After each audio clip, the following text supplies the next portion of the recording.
시청자 여러분 안녕하세요. 여러분의 성공 투자를 응원합니다. 출발 증시와이드 2부 시작합니다. 진행의 이가은입니다. 어제 뉴욕 증시는 하락하면서 마감했습니다. 가장 중요한 일정은 당연히 FOMC였죠. 결과적으로 보면 금리는 예상대로 동결이 된 상황입니다. 그러나 가장 중요했던 것도 점도표였습니다. 생각보다 매파적으로 발표가 됐는데요. 케빈 허씨는 예고대로 점을 찍지 않았지만 다른 위원들이 다소 매파적으로 점을 좀 찍은 상황이었습니다. 연내 금리 인하가 어렵다. 그리고 25bp 인상에 대한 가능성까지 시사가 나오면서 시장에서는 다소 실망하며 지수가 고꾸라지는 흐름들 확인됐고요. 반대로 국채 금리는 오르기 시작하면서 지수는 전반적으로 큰 폭으로 떨어지는 흐름들이 체크됐습니다. 오늘 우리 시장도 다소 주춤할 수 있겠다라는 생각이 듭니다. 함께 고민하면서 전략 세워보도록 하겠습니다. 자, 그럼 먼저 어제 우리 시장은 어떻게 마감했는지 지수 먼저 살펴보겠습니다. 어제 양시장 플러스권에서 마무리 지었고요. 코스피 같은 경우에는 1.5% 상승하면서 코스닥은 1.3% 상승부를 켜줬습니다. 일단 코스피에서는 시총 빅3 그리고 코스닥에서는 그동안 더디었었던 제약과 엔터 쪽에서 수급이 좀 받쳐주게 되면서 시장을 좀 주도해가는 흐름들이 함께 확인되기도 했습니다. 코스피 시장 안에서 SK 하이닉스의 상승세가 굉장히 두드러졌었죠. 어제 신고가 터치가 나왔었는데 자세한 내용들은 뒤에서 좀 보도록 하겠고요. 코스닥에서도 오랜만에 그래도 제약 쪽에 수급이 좀 들어와줬다라는 부분도 굉장히 유의미했습니다. 자, 수급 동향 체크해 보겠습니다. 외국인 투자자가 지금 4거래일 만에 매도로 돌아선 부분이 다소 아쉽게 느껴지긴 합니다. 그래도 오후 2시를 기점으로 해서부터는 이 매도 규모가 조금씩 줄어들었다라는 부분이 가장 유의미하고요. 개인과 기관 투자자가 받쳐줬던 시장이었습니다. 다음으로 코스닥 보도록 하겠습니다. 코스닥 시장에서는 외국인 투자자가 좀 들어와 줬습니다. 기관 투자자는 매도를 했었는데 사실 그동안은 기관 쪽에서 전기전자 쪽을 매수를 했었는데 어제는 이 전기전자를 매도하고 제약을 좀 담아갔다라는 흐름들도 함께 체크해 보시죠. 자, 그럼 넘어가서 어제장에서 움직였던 테마와 섹터들 함께 살펴보겠습니다. 첫 번째는 앞서 말씀드렸다시피 SK그룹 전반적인 내용 보겠습니다. SK 하이닉스가 100조 원 규모의 주주 환원을 한다라는 루머가 먼저 시장에 좀 퍼졌었죠. 이틀 전이었었고요. 한 1시간 만에 SK 쪽에서 해명 공시를 내놨습니다. 주주 가치 재고를 위해서 고민은 하고 있지만 이런 수치같이 정확한 내용들은 아직 검토한 바가 없다라고 이야기를 꺼내놨습니다. 그런데 어제 시장에서는 그래도 언젠가는 주주 환원을 하겠지라는 쪽에 오히려 베팅을 하게 되면서 SK 하이닉스와 스퀘어 쪽에 강한 매수세가 함께 붙어줬습니다. 그리고 또 한 가지 시장에서는 오히려 스퀘어에 대한 지수 상승의 폭이 훨씬 더 강하게 나타났었는데요. 그 이유를 좀 살펴보겠습니다. SK 스퀘어 같은 경우에는 SK 하이닉스의 지분을 보유하고 있는 회사죠. 그래서 SK 하이닉스가 돈을 잘 벌고 배당이 확대되면 확대될수록 스퀘어 안에서의 배당 수입이나 자체 주주 환원의 여력이 더 높아진다라는 것을 의미를 하고 있습니다. 즉 현금 여력이 좀 더 풍부해진다라고 쉽게 생각해 보실 수 있겠죠.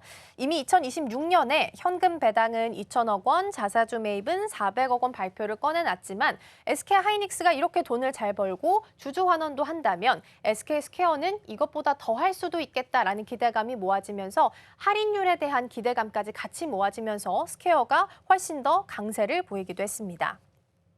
그리고 추가적으로 기관 투자자의 스퀘어 매수가 기대된다라는 기사도 있어서 좀 정리해 볼 텐데요. SK 하이닉스가 지금 코스피 안에서의 시가총액 비중이 주가가 올라가면서 같이 증가하고 있는 상황이죠. 그러다 보니까 기관 투자자 입장에서는 SK 하이닉스 단일 종목을 편입하는 그 부담이 커질 수밖에 없습니다. 그러다 보니까 SK 하이닉스를 매수하고 싶어도 할 수 없으니 그 지분을 가지고 있는 애둘러서 표현할 수 있는 스퀘어로 오히려 매수세가 이어질 가능성이 제기가 되고 있다라는 겁니다. 그리고 SK 쪽에서는 할인율을 30%까지 줄이겠다라고 공언을 한 바가 있는데 사실 30% 할인율을 적용했을 때의 스퀘어의 가격은 150만 원 수준입니다. 근데 어제 또 150만 원 터치가 이미 나온 상황이라서 앞으로 상방에 대한 룸이 어느 정도 열려 있을지는 조금 고민해 보셔도 좋지 않을까 싶습니다. 다음으로는 제약바이오 보도록 하겠습니다. 어제 사실 탈모 치료제 관련한 종목들, 상한가 간 종목들이 좀 있었는데요. 하반기 돼서 대국민 의견을 수렴을 해서 건강보험에 대한 급여를 적용할 것인지 검토를 한다라는 소식이 전달이 됐습니다. 그러나 사회적인 논의도 남아있고 이 재정적인 부담 등을 좀 고려했을 때는 당장 이루어질 수는 없을 걸로 예상이 좀 되고 있습니다. 그래도 기대감 속에 어제 JW 신학 같은 경우에는 상한가에서 마무리 짓는 흐름들 함께 확인됐습니다. 그리고 어제 D&D 파마텍의 상승세도 굉장히 두드러졌었죠. LG의 AI 연구원과 함께 신약 공동 개발 소식이 전달이 됐습니다. 각자 기업들로 좀 구분해서 어떤 역할을 하게 되는지 정리해봤는데요. LG 같은 경우에는 AI 모델을 활용을 해서 질병에 대한 원인을 분석하고 신약 후보 물질을 발굴하는 역할을 하게 될 것으로 보이고요. D&D 파마텍은 이 AI 모델을 통해서 나온 그 후보 물질을 평가를 하고 경구제형부터 전 임상이나 임상시험을 담당하면서 여러 가지 기술 수출에 대한 가능성을 모으게 됐다라고 정리해 볼 수 있겠습니다. 그리고 여기에 ABL 바이오의 추가적인 소식도 있었죠. FDA의 패스트 트랙이 지정됐다라는 건데 면역 항암제가 FDA 패스트 트랙에 지정되면서 전반적으로 제약 바이오주의 소식들이 좀 붙어줬고 강한 매수세가 함께 더해지면서 어제 코스닥 지수를 이끌어갔다라고 정리해 보도록 하겠습니다. 마지막으로는 전력기기와 전선 쪽 체크해 보겠습니다. 기업들 수주 실적이 역대 최대를 기록하고 있습니다. 지금 전력기기 4사, 전선 3사에 대한 수주 잔고를 따져봤을 때 1사분기 47조 원에 육박하고 있고요. 그중에서도 HD 현대일렉트릭 같은 경우에는 분기 기준으로도 역대 최대 실적을 기록을 하고 있습니다.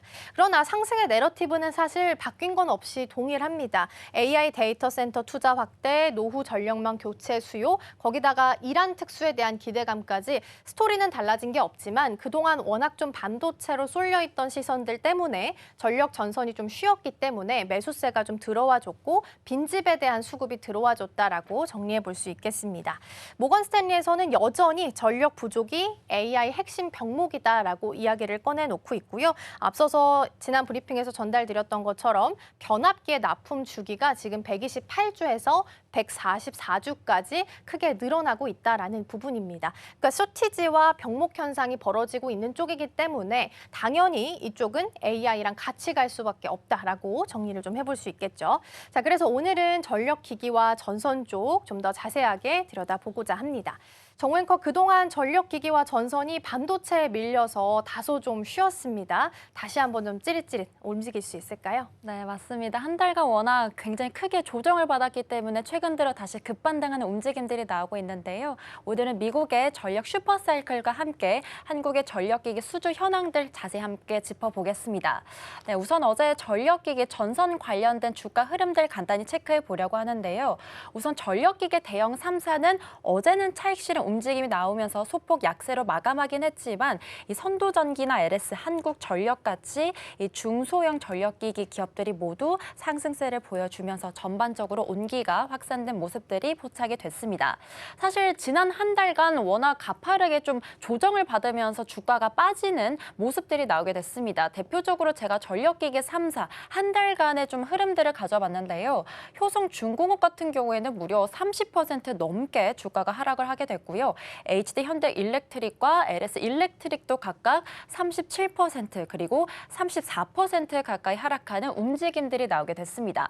물론 당연히 이렇게 업황이 훼손된 건 아니겠죠. 워낙에 상반기 가파르게 올라왔기 때문에 이런 부분들에 대한 차익 실현에 대한 움직임 그리고 AI 쪽으로 수급이 워낙 가파르게 쏠렸기 때문에 이런 부분들로 인해서 전력기기들이 최근에는 힘이 좀 빠진 모습들이 연출이 됐습니다.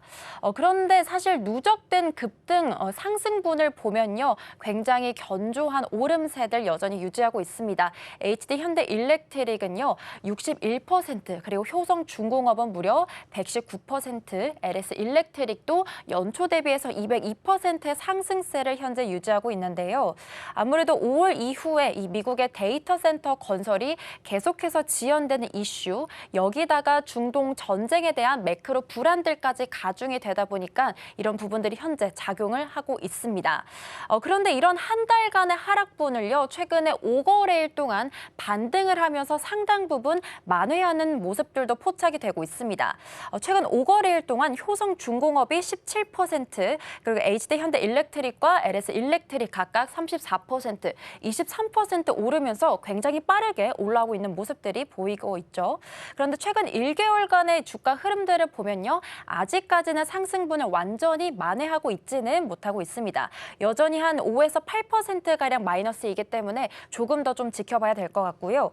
그리고 최근 들어서는 이렇게 전력기기 종목들이 들어가 있는 ETF 쪽에서도 수익률이 굉장히 좋았습니다. 대표적으로 타이거 코리아 AI 전력기기 탑3 플러스는요, 11%대 상승세, 그리고 코덱스 AI 전력 핵심 설비도 마찬가지로 11%대 상승세를 기록하게 됐습니다.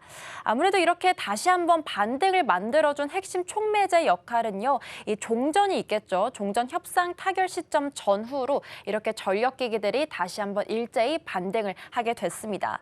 그래서 증권가에서는요, 이렇게 매크로적인 불안들이 거치면서 시장의 시선들은 이제 다시 한번 펀더멘털이 탄탄한 전력기기 쪽으로 쏠리고 있다라는 코멘트들 남겨주게 됐습니다. 다음 장표 넘어가서 또 다른 이야기 하나씩 확인해 보겠습니다.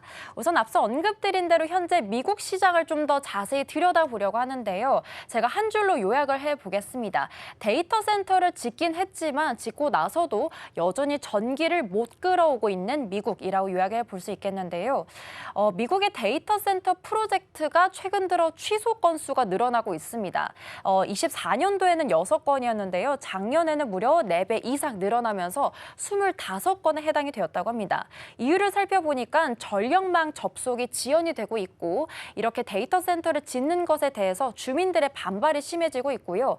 여기다가 전기 요금까지 올라가고 있기 때문에 이런 우려감들이 더해지면서 이 데이터 센터를 짓는 건수들이 취소가 되고 있다라는 겁니다.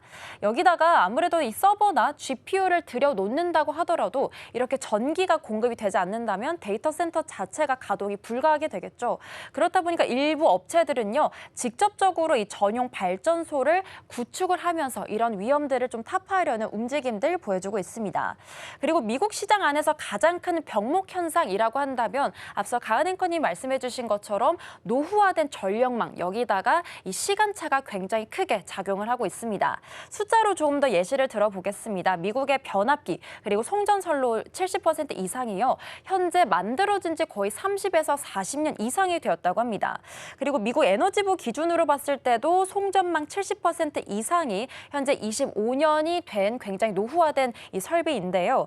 그런데 이렇게 데이터 센터를 짓는데 2년 정도 걸리지만 송전망을 구축하는데 거의 7년 이상이 걸리기 때문에 여기서 바로 시간차가 생기게 됩니다. 다시 말해서 아무래도 이런 시간차로 인해서 이렇게 전력기기 업체들은요, 데이터 센터를 가동 시점을 결정짓는 가장 중요한 변수로 이렇게 전력망 확보가 꼽혀지고 있고요. 전력기기 업체들은 이런 흐름을 타고 조금 더 짧은 시간 안에 더 많은 가치를 낼 수 있는 고부가치 중심의 선별적인 수주 체제로 현재 구축이 되고 있습니다. 그리고 이런 수요들은 어디서 좀 비롯이 되고 있을까요? 바로 빅테크들이 계속해서 캐펙스를 올려잡고 있는데요. 대표적으로 마이크로소프트, 구글과 메타, AWS 수치를 좀 보면요, 단일 캠퍼스를 기준으로 했을 때 1에서 5기가와트급의 AI 팩토리를 현재 추진하고 있습니다. 여기다가 마이크로소프트는 1,900억 달러를 예고하고 있고요. 알파벳과 메타도 올해 케이펙스를 더 상향 조정하는 움직임들을 보여주고 있습니다.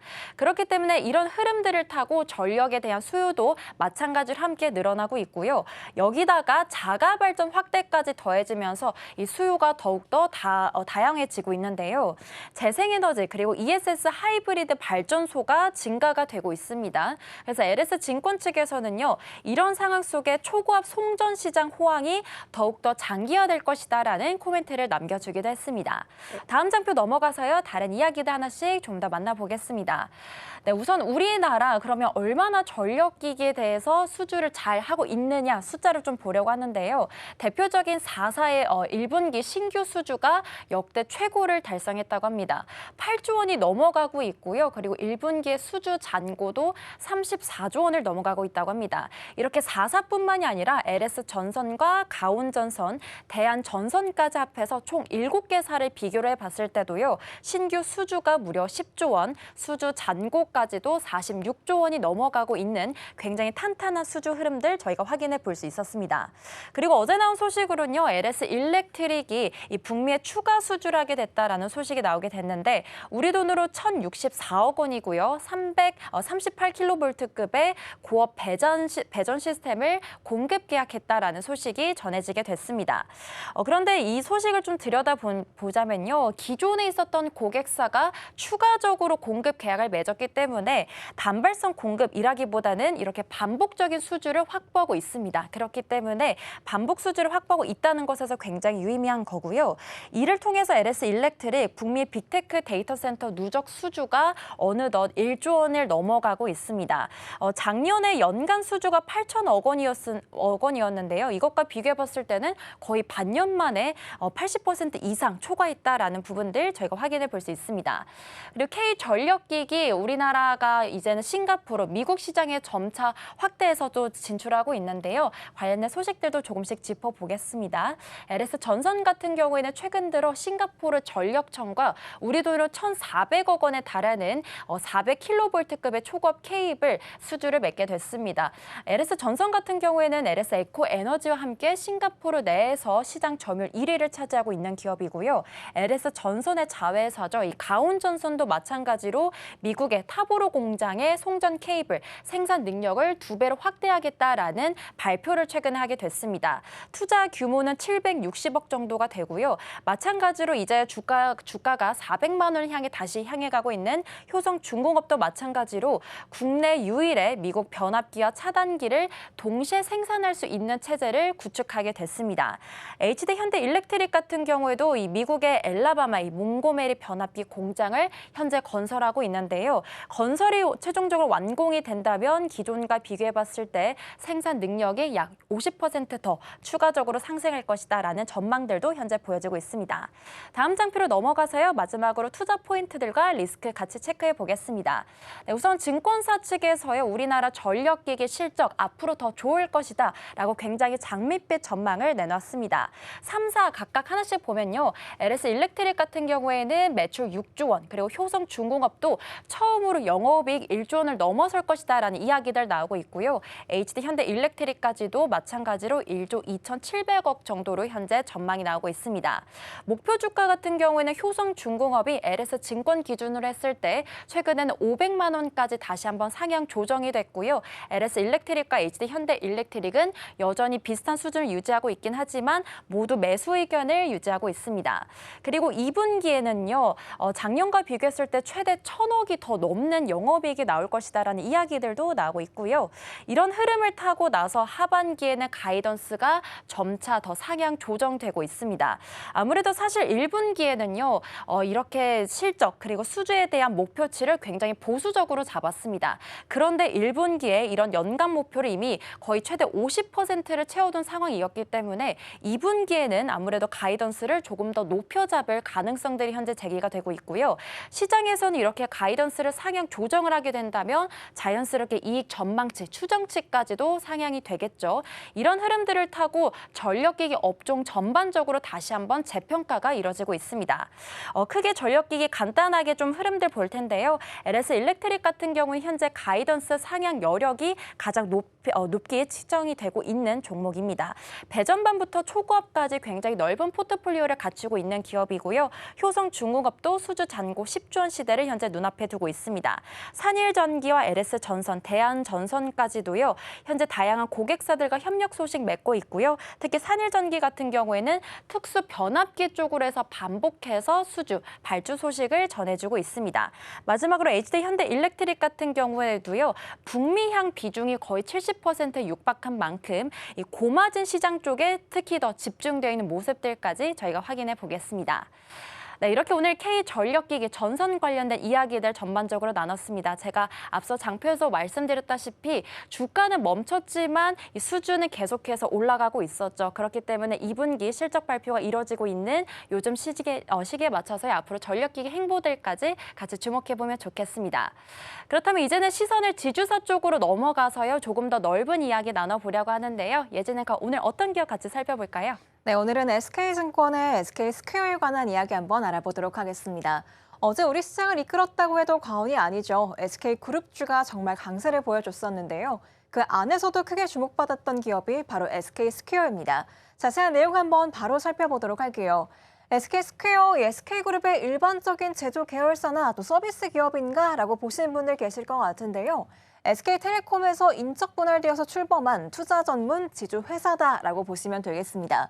그래서 물건을 팔기보다는 잠재력이 높은 ICT 기업이나 반도체 밸류체인 기업을 발굴하고 지분 투자를 통해서 성과를 낸 뒤에 주주들과 나누는 전문 투자 플랫폼으로 보시면 되겠는데요.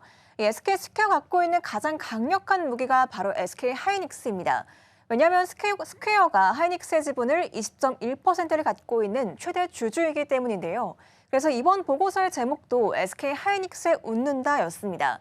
그런데 이 스퀘어의 기업 가치 또 주가의 향방을 이해하려면 자회사인 하이닉스가 반도체 시장에서 어떤 기술력으로 얼마만큼의 돈을 쓸어 담고 있는지 그 역학관계를 분석해야 한다고 하는데요. 그래서 이번 브리핑 시간에서는 하이닉스에 관한 이야기도 좀 많이 하게 될 것 같습니다.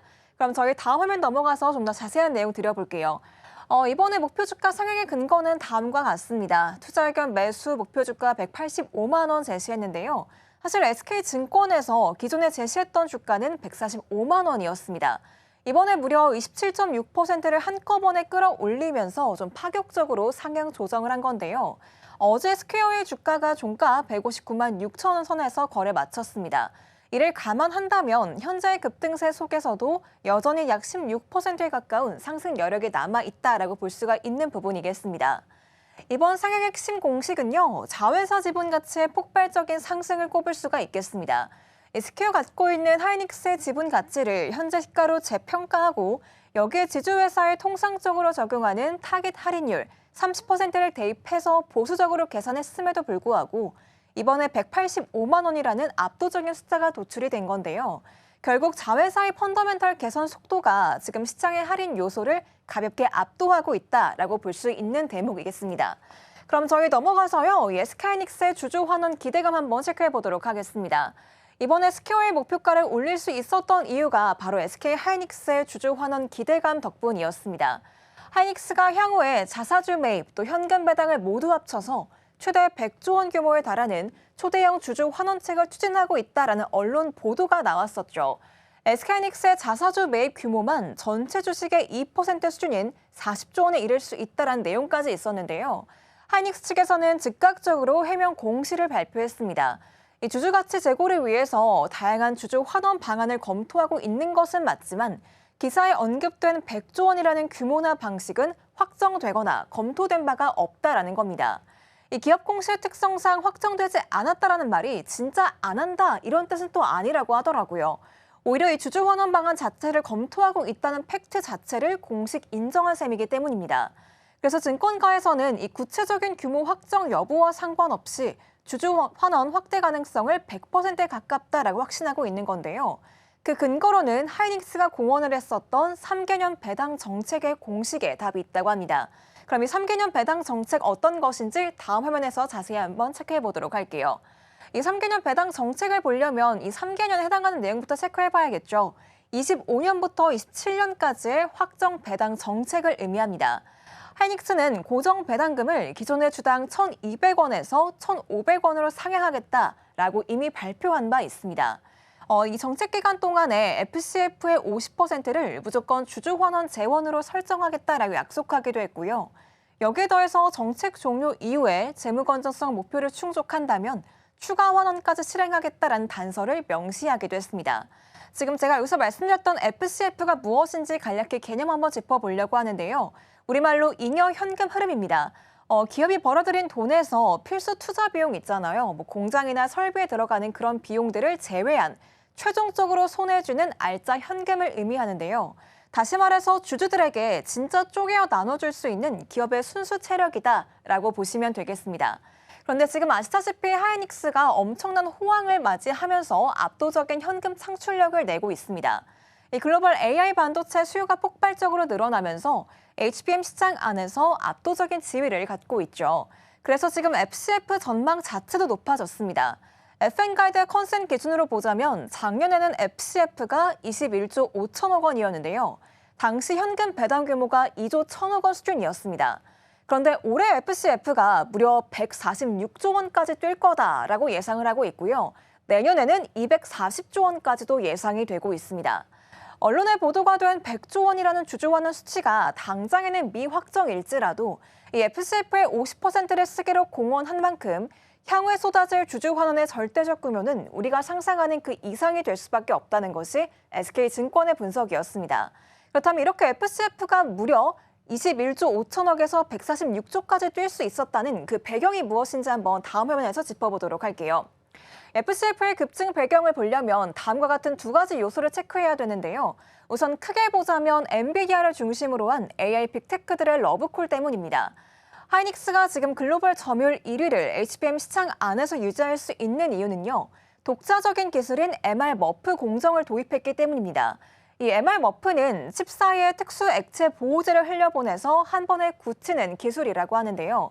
이 덕분에 열 방출이 수월해졌고 또 AI 서버가 24시간 가동될 때 발생하는 이 발열 문제를 완벽하게 해결했다고 합니다. 이에 따라서 수주흐름 역시나 독보적입니다. 올해는 물론이고 내년까지의 HBM 예상 물량은 글로벌 빅테크 기업들과의 선주문 계약을 통해서 이미 완판을 기록을 했는데요. 가격 협상권마저 공급자인 SK 하이닉스에게 있는 상황입니다. 특히나 일반 D램보다 마진율이 몇 배나 높은 HBM의 특성상 파는 족족 현금으로 쌓이는 구조가 완성이 된 겁니다. 이렇게 압도적인 기술적인 격차와 수주 잔고가 잉여 현금 흐름, FCF의 폭발을 만들어내는 진짜 엔진이다라고 볼 수가 있겠습니다. 그럼 저희 다음 화면 넘어가서요. 이 FCF와 그리고 SK스퀘어 간의 연결고리가 무엇인지 한번 체크해 보겠습니다. SK스퀘어는 이미 올해 주주 환원 정책으로 현금 배당 2천억 원과 자사주 매입 400억을 발표하면서 밸류업 의지를 보였습니다. 그런데 지분 20%를 갖고 있는 최대 자회사 하이닉스로부터 막대한 배당금 수입이 FCF 공식에 따라서 매년 수조 원씩 SK 통장에 들어오게 된다면 스퀘어가 이를 바탕으로 자사의 주주에게 풀 수 있는 현금 배당, 또 자사주 소각 규모 역시 동반 폭발할 수밖에 없는 겁니다. 그래서 자회사 현금 창출 능력이 지주사의 주주 환원 확대로 직결되는 가장 완벽한 선순환 고리가 형성되었다라고 볼 수가 있겠고요. 이로 인해서 SK스퀘어의 폭등 이루어질 수밖에 없다라는 것이 SK증권의 분석이었습니다.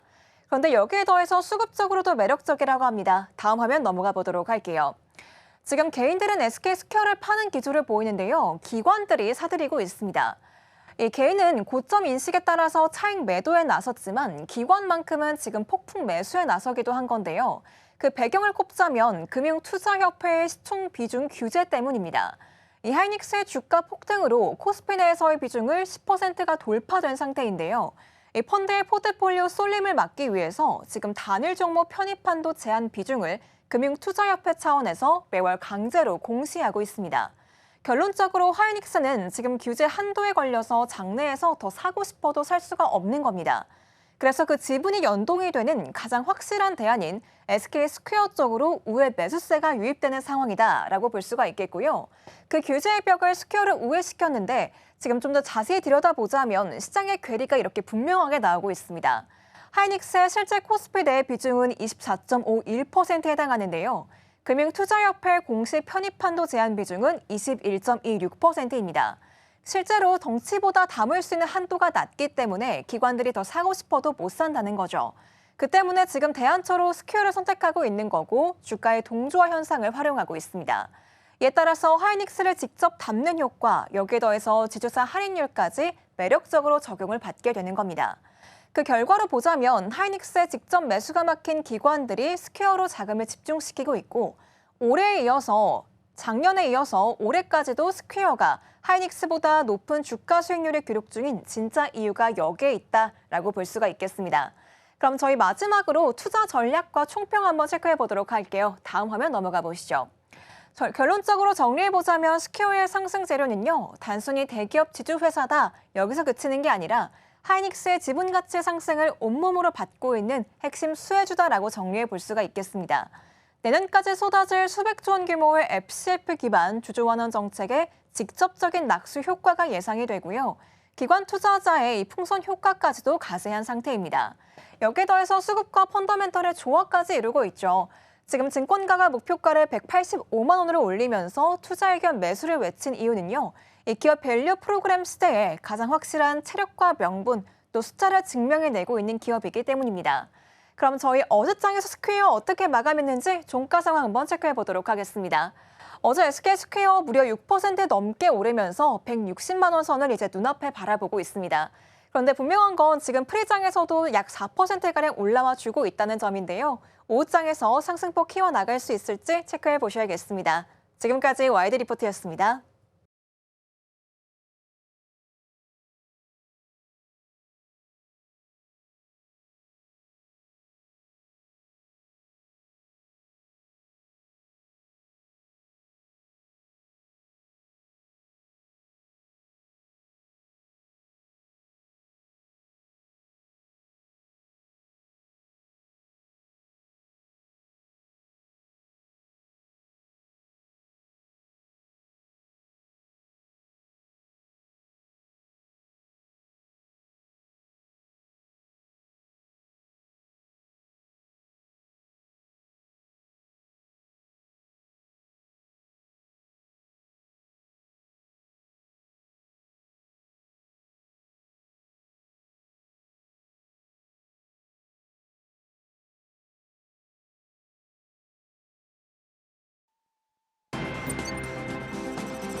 네, 시시각각 변하는 시장 흐름, 서울경제는 어떤 뉴스에 주목하고 있을까요? 이 시각 서울경제로 이어가 보겠습니다. 서수진 앵커 나와 계십니다. 어서 오세요. 안녕하세요.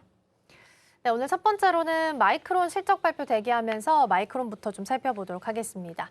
월가에 있는 IB들이 계속해서 목표 주가를 올려잡고 있는 상황입니다. 변한 건 없는 상황 속에서 이 핵심 키워드와 트리거는 어떻게 판단하고 있을까요?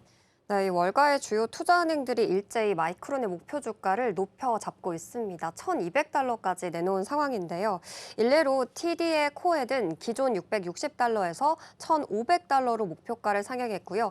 기업의 수익성을 나타내는 3분기 주당 순이익이 시장의 컨센서스인 20달러를 상회하는 23달러에 이르고 있고 8월 분기에는 27달러까지 상승할 것으로 분석이 나오고 있습니다. 또한 RBC 캐피털 마켓은 525달러에서 1,200달러로 알레테이아 캐피털은 1,600달러로 각각 목표가를 높여 잡았습니다. 이러한 재무적인 수치 상향의 근본적인 원인은 고대역폭 메모리, 그러니까 HBM의 수요가 공급을 완전히 초과하는 시장 불균형 현상에 있었습니다. HBM은 여러 개의 D램을 수직으로 연결해서 데이터 처리 대역폭을 넓힌 메모리죠. 그런데 방대한 데이터를 병렬로 처리해야 하는 AI 연상 장치에도 필수적으로 탑재가 됩니다. 현재 마이크론의 2026년형 HBM 생산 용량은 전량 판매가 완료가 됐고요. 특히 엔비디아의 차세대 AI 플랫폼인 베라 루빈의 HBM4 공급업체로 삼성전자, SK 하이닉스와 함께 공식 인증을 받기도 했습니다. 이에 따라서 마이크론이 3분기 매출 총 이익률 가이던스를 81%로 제시하면서 높은 제품 가격 결정력을 증명을 했는데요. 3분기 전체 매출 전망치 역시 3,350억 달러 수준에서 최대 4,090억 달러까지 도달할 수 있다라는 분석까지 제기되고 있습니다. 다만 연초 대비해서 주가 상승폭이 너무나 크기 때문에 실적 발표를 기점으로 단기적인 변동성에 노출된 리스크도 존재하고 있는데요. 이번 마이크론의 실적 발표를 통해서 삼성전자나 SK 하이닉스 같은 우리 반도체 업계에도 풍향계 같은 역할을 할 수 있기 때문에 이러한 부분들 지켜보셔야 될 것 같습니다. 네, 어찌됐든 간 마이크론에 대한 긍정적인 이야기는 계속해서 나오고 있는 상황이고요. 다음 주에 실적 발표 대기하고 있습니다. 자, 삼성전자는 기초 소자 영역에서 눈에 띄는 유의미한 원천 기술을 발표했다라고 하는데요. 어떤 내용인가요?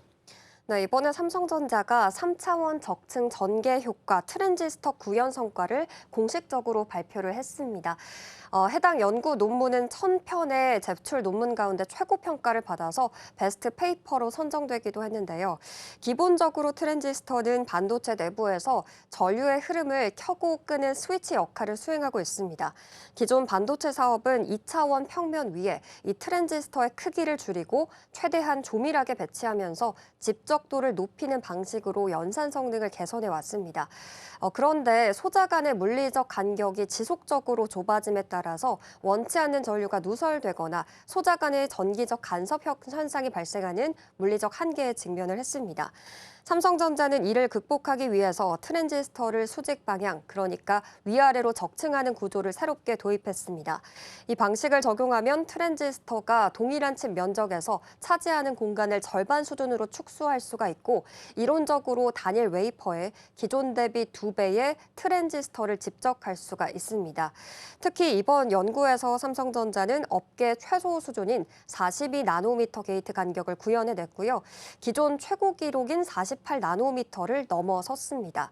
수직 적층 구조 자체는 낸드 플래시의 V낸드 구조나 이 디램을 쌓아 올리는 HBM 등의 메모리 반도체 공정에 먼저 상용화되었는데요. 이것의 연산을 직접 담당하는 로직 반도체의 소자 단위에 적용했다라는 점이 혁신적입니다. 결과적으로 이 동일 면적에서 더 많은 연산을 수행하면서도 전력 누수를 차단을 해서 전력 효율은 2배, 전체 컴퓨팅 성능은 최대 100% 넘게 향상될 것으로 분석되고 있습니다. 이것은 막대한 전력을 소모하는 인공지능 데이터 센터와 고성능 컴퓨팅용 차세대 로직 반도체 설계에 필수적인 기술 표준이 될 전망입니다. 네, 원천 기술과 관련한 내용들 살펴봤고요. 삼성전자는 이제 7월 초가 되면 잠정 실적이 아마 나오게 될 겁니다. 여기에 대한 기대감도 계속해서 좀 올라가고 있는데 실적을 올려잡을 수 있는 핵심 변수로서는 어떤 걸 파악해 볼 수 있을까요? 네, 우선 DS투자증권의 기업 분석 보고서를 보게 되니까 삼성전자에 대한 투자 의견을 매수로 유지하고 목표 주가는 53만 원으로 상향 조정했습니다. 해당 보고서는 삼성전자의 2분기 연결 기준 매출액을 174조 원, 영업이익을 91조 원으로 추정을 했고요. 상반기 성과급 등의 일회성 비용을 제외하게 될 경우 분기 영업이익 창출 능력이 100조 원 수준에 도달했다고 평가했습니다.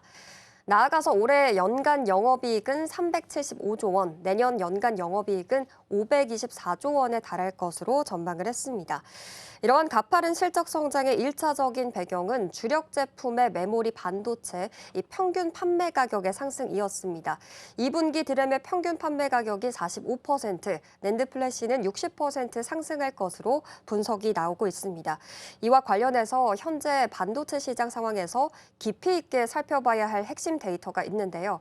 대외적으로는 HBM이 AI 테마를 주도하면서 시장의 이목을 독점하고 있지만 실제 산업 연구 데이터에 따르면 고용량 엔터프라이즈 스토리지 수요가 급격하게 팽창하면서 이번 2026년 2분기 기준으로 낸드 플래시 부문의 수익성이 HBM의 수익성을 초과할 것으로 프로젝션이 됐습니다.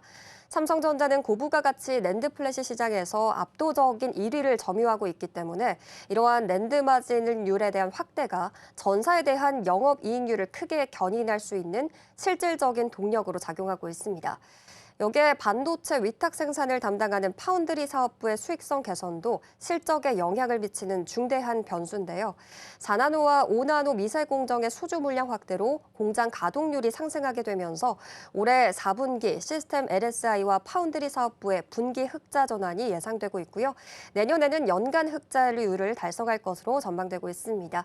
또한 차세대 규격인 HBM4 세대부터는 단순히 메모리 단독 성능이 아니라 하단 기판의 역할을 하는 베이스 다이를 자체 4나노 공정으로 직접 생산하고 또 결합할 수 있는 고도의 시스템 통합 역량이 요구되고 있습니다.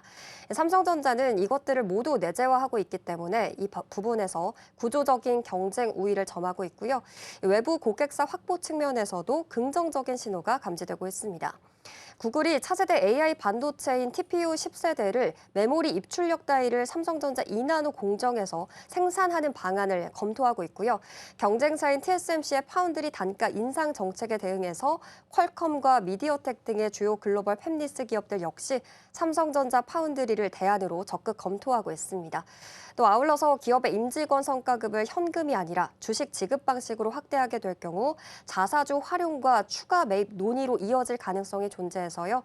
주주 환원 정책 측면에서도 기대감이 조성되고 있습니다. 종합하게 된다면 전반적인 메모리 단가 상승과 파운드리 수주 확대, 그리고 풀스택 반도체 제조 역량까지 결합되면서 본격적인 기업 가치 재평가가 이루어지고 있는 국면입니다. 네, 지금 프리마켓에서의 움직임은 생각보다는 나쁘진 않습니다. 어제 미국 증시가 좀 크게 흔들렸고 특히나 FOMC에서 연내 금리 인하는 없을 거다, 어려울 거다라고 이야기가 좀 나온 상황이다 보니까 사실 많이 내렸었거든요. 오늘 근데 프리마켓에서 지금 삼성전자가 강보합에서 보합, 오르락 내리락 좀 하고 있고요. SK하이닉스가 1.6%, SK스퀘어가 오늘은 4%로 어제에 이어서 상대적인 강도가 더 높게 나타나고 있는 상황입니다. 정규장 열려서 이 힘이 잘 유지될 수 있을지 체크 좀 해봐야 될 것 같습니다. 자, 그럼 이어서 이번에는 한화와 관련한 내용들 살펴보겠습니다. 한국과 캐나다의 정상회담이 진행이 됐었고요. 캐나다 잠수함 프로젝트와 관련한 의제들도 약간의 거론이 좀 된 상황입니다. 현재 프로젝트에 대한 상황부터 좀 살펴볼까요? 네, 이 캐나다 잠수함 도입 사업이 국가 대항전 성격으로 대두가 되고 있습니다. 한국 조선업계의 대규모 수주 가능성도 한층 더 높아졌는데요. 구체적으로 캐나다의 초계 잠수함 프로젝트, 이른바 CPSP의 퇴역을 앞둔 노후 빅토리아급 잠수함 4척을 대체해서 최대 12척의 디젤 잠수함을 신규 도입하는 국방 조달 사상 최대 규모의 사업입니다.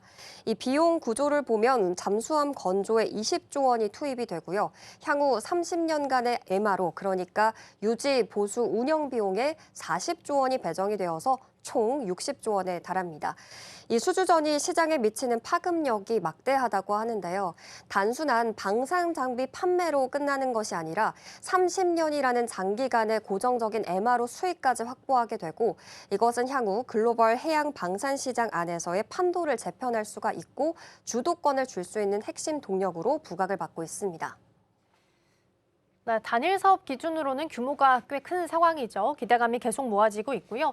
하나오션은 이런 가운데 국내에 있어서 KDDX 사업에 있어서는 지금 사실상 승기를 잡은 것으로 확인이 좀 되고 있는 상황입니다. 기대감도 더욱 높아지고 있는 거죠? 네, 그렇습니다. 하나오션이 7조 8천억 원 규모의 사업을 선정하게 되면서 이 국내 수상함 시장의 주도권 확보에 바짝 다가선 모습입니다.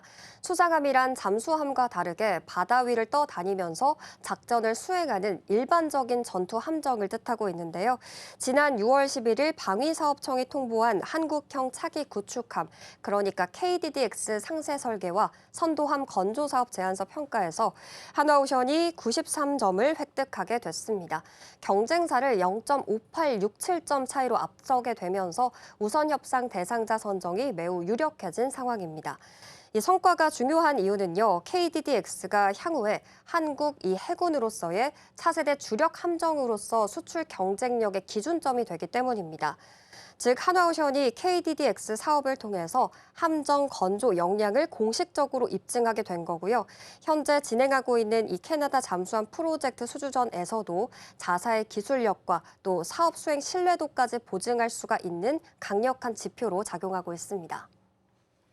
네, 현재 기대하는 모멘텀들이 많이 붙어 있는 상황인데 하나오션이 유럽 등 글로벌 시장에서 내세울 수 있는 핵심 경쟁력이 있다면 어떤 부분이 있을까요?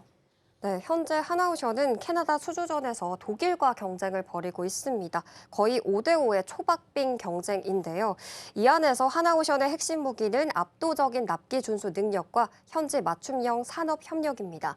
지난 5월 말이었죠. 캐나다 현지 방산 전시회에 참가해서 실제 대한민국 해군이 운용하고 있는 장보고 3 잠수함의 작전 지속 능력을 강조했고요. 현지 생산과 기술 이전을 포함해서 대규모 산업협력 청사진을 제시했습니다. 최종 수주는 캐나다 정부가 어느 진영의 산업협력 제한을 더 높게 평가하느냐에 달려 있습니다. 동시에 하나오션은 유럽 시장에서도 입지를 넓히고 있는 모습인데요. 지난 5월에 그리스 오넥스 그룹과 총 13억 5천만 유로, 우리 돈으로 하게 된다면 2조 3,700억 원 규모의 조선 역량 강화 프로젝트에 기술을 제공하기로 합의를 했습니다.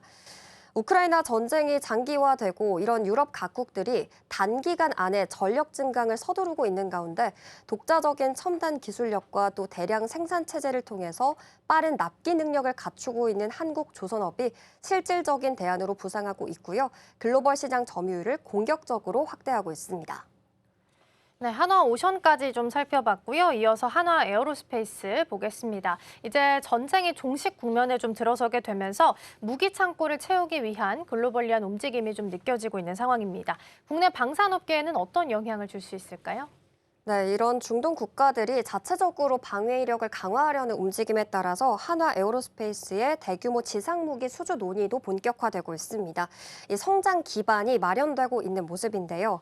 최근 이란의 공격을 직접 경험했던 중동의 국가들은 자체 방위력 강화 기조에 따라서 한화 에어로스페이스의 대규모 지상무기 수주 논의가 재개되면서 장기적인 성장 기반이 마련되고 있습니다.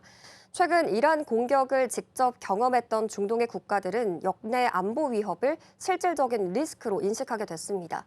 이에 따라서 방공망과 지상 전력을 전면적으로 보강하려는 움직임이 가속화되고 있고요. 한화 에어로스페이스는 사우디아라비아 국가 방위부, 그러니까 MNG와 장갑차 그리고 K9 자주포 등의 지상무기 획득과 현대화 사업을 협의해 왔습니다.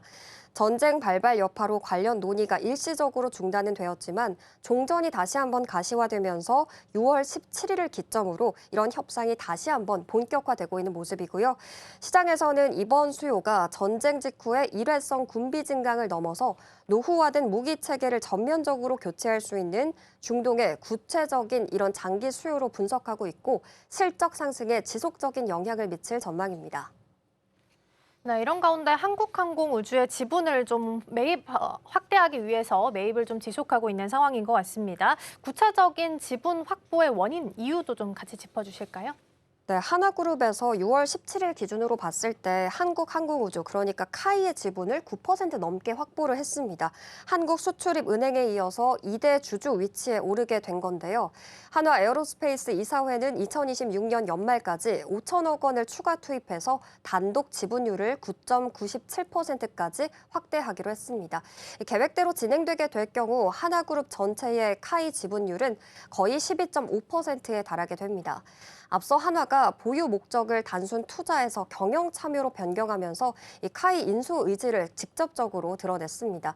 시장은 이를 카이 민영화 논의에 대비해서 사전 작업으로 해석하고 있는데요. 여기서 민영화란 수출입은행이 최대 주주인 공기업 성격의 한국항공우주를 민간에 매각하는 절차입니다. 한화가 항공기 제조 역량을 갖춘 이 한국항공우주를 인수하게 된다면 기존의 지상 장비, 한화오션의 해양 방산과 결합해서 육해공과 우주를 포괄해서 종합 방산 체계를 완성하게 됩니다.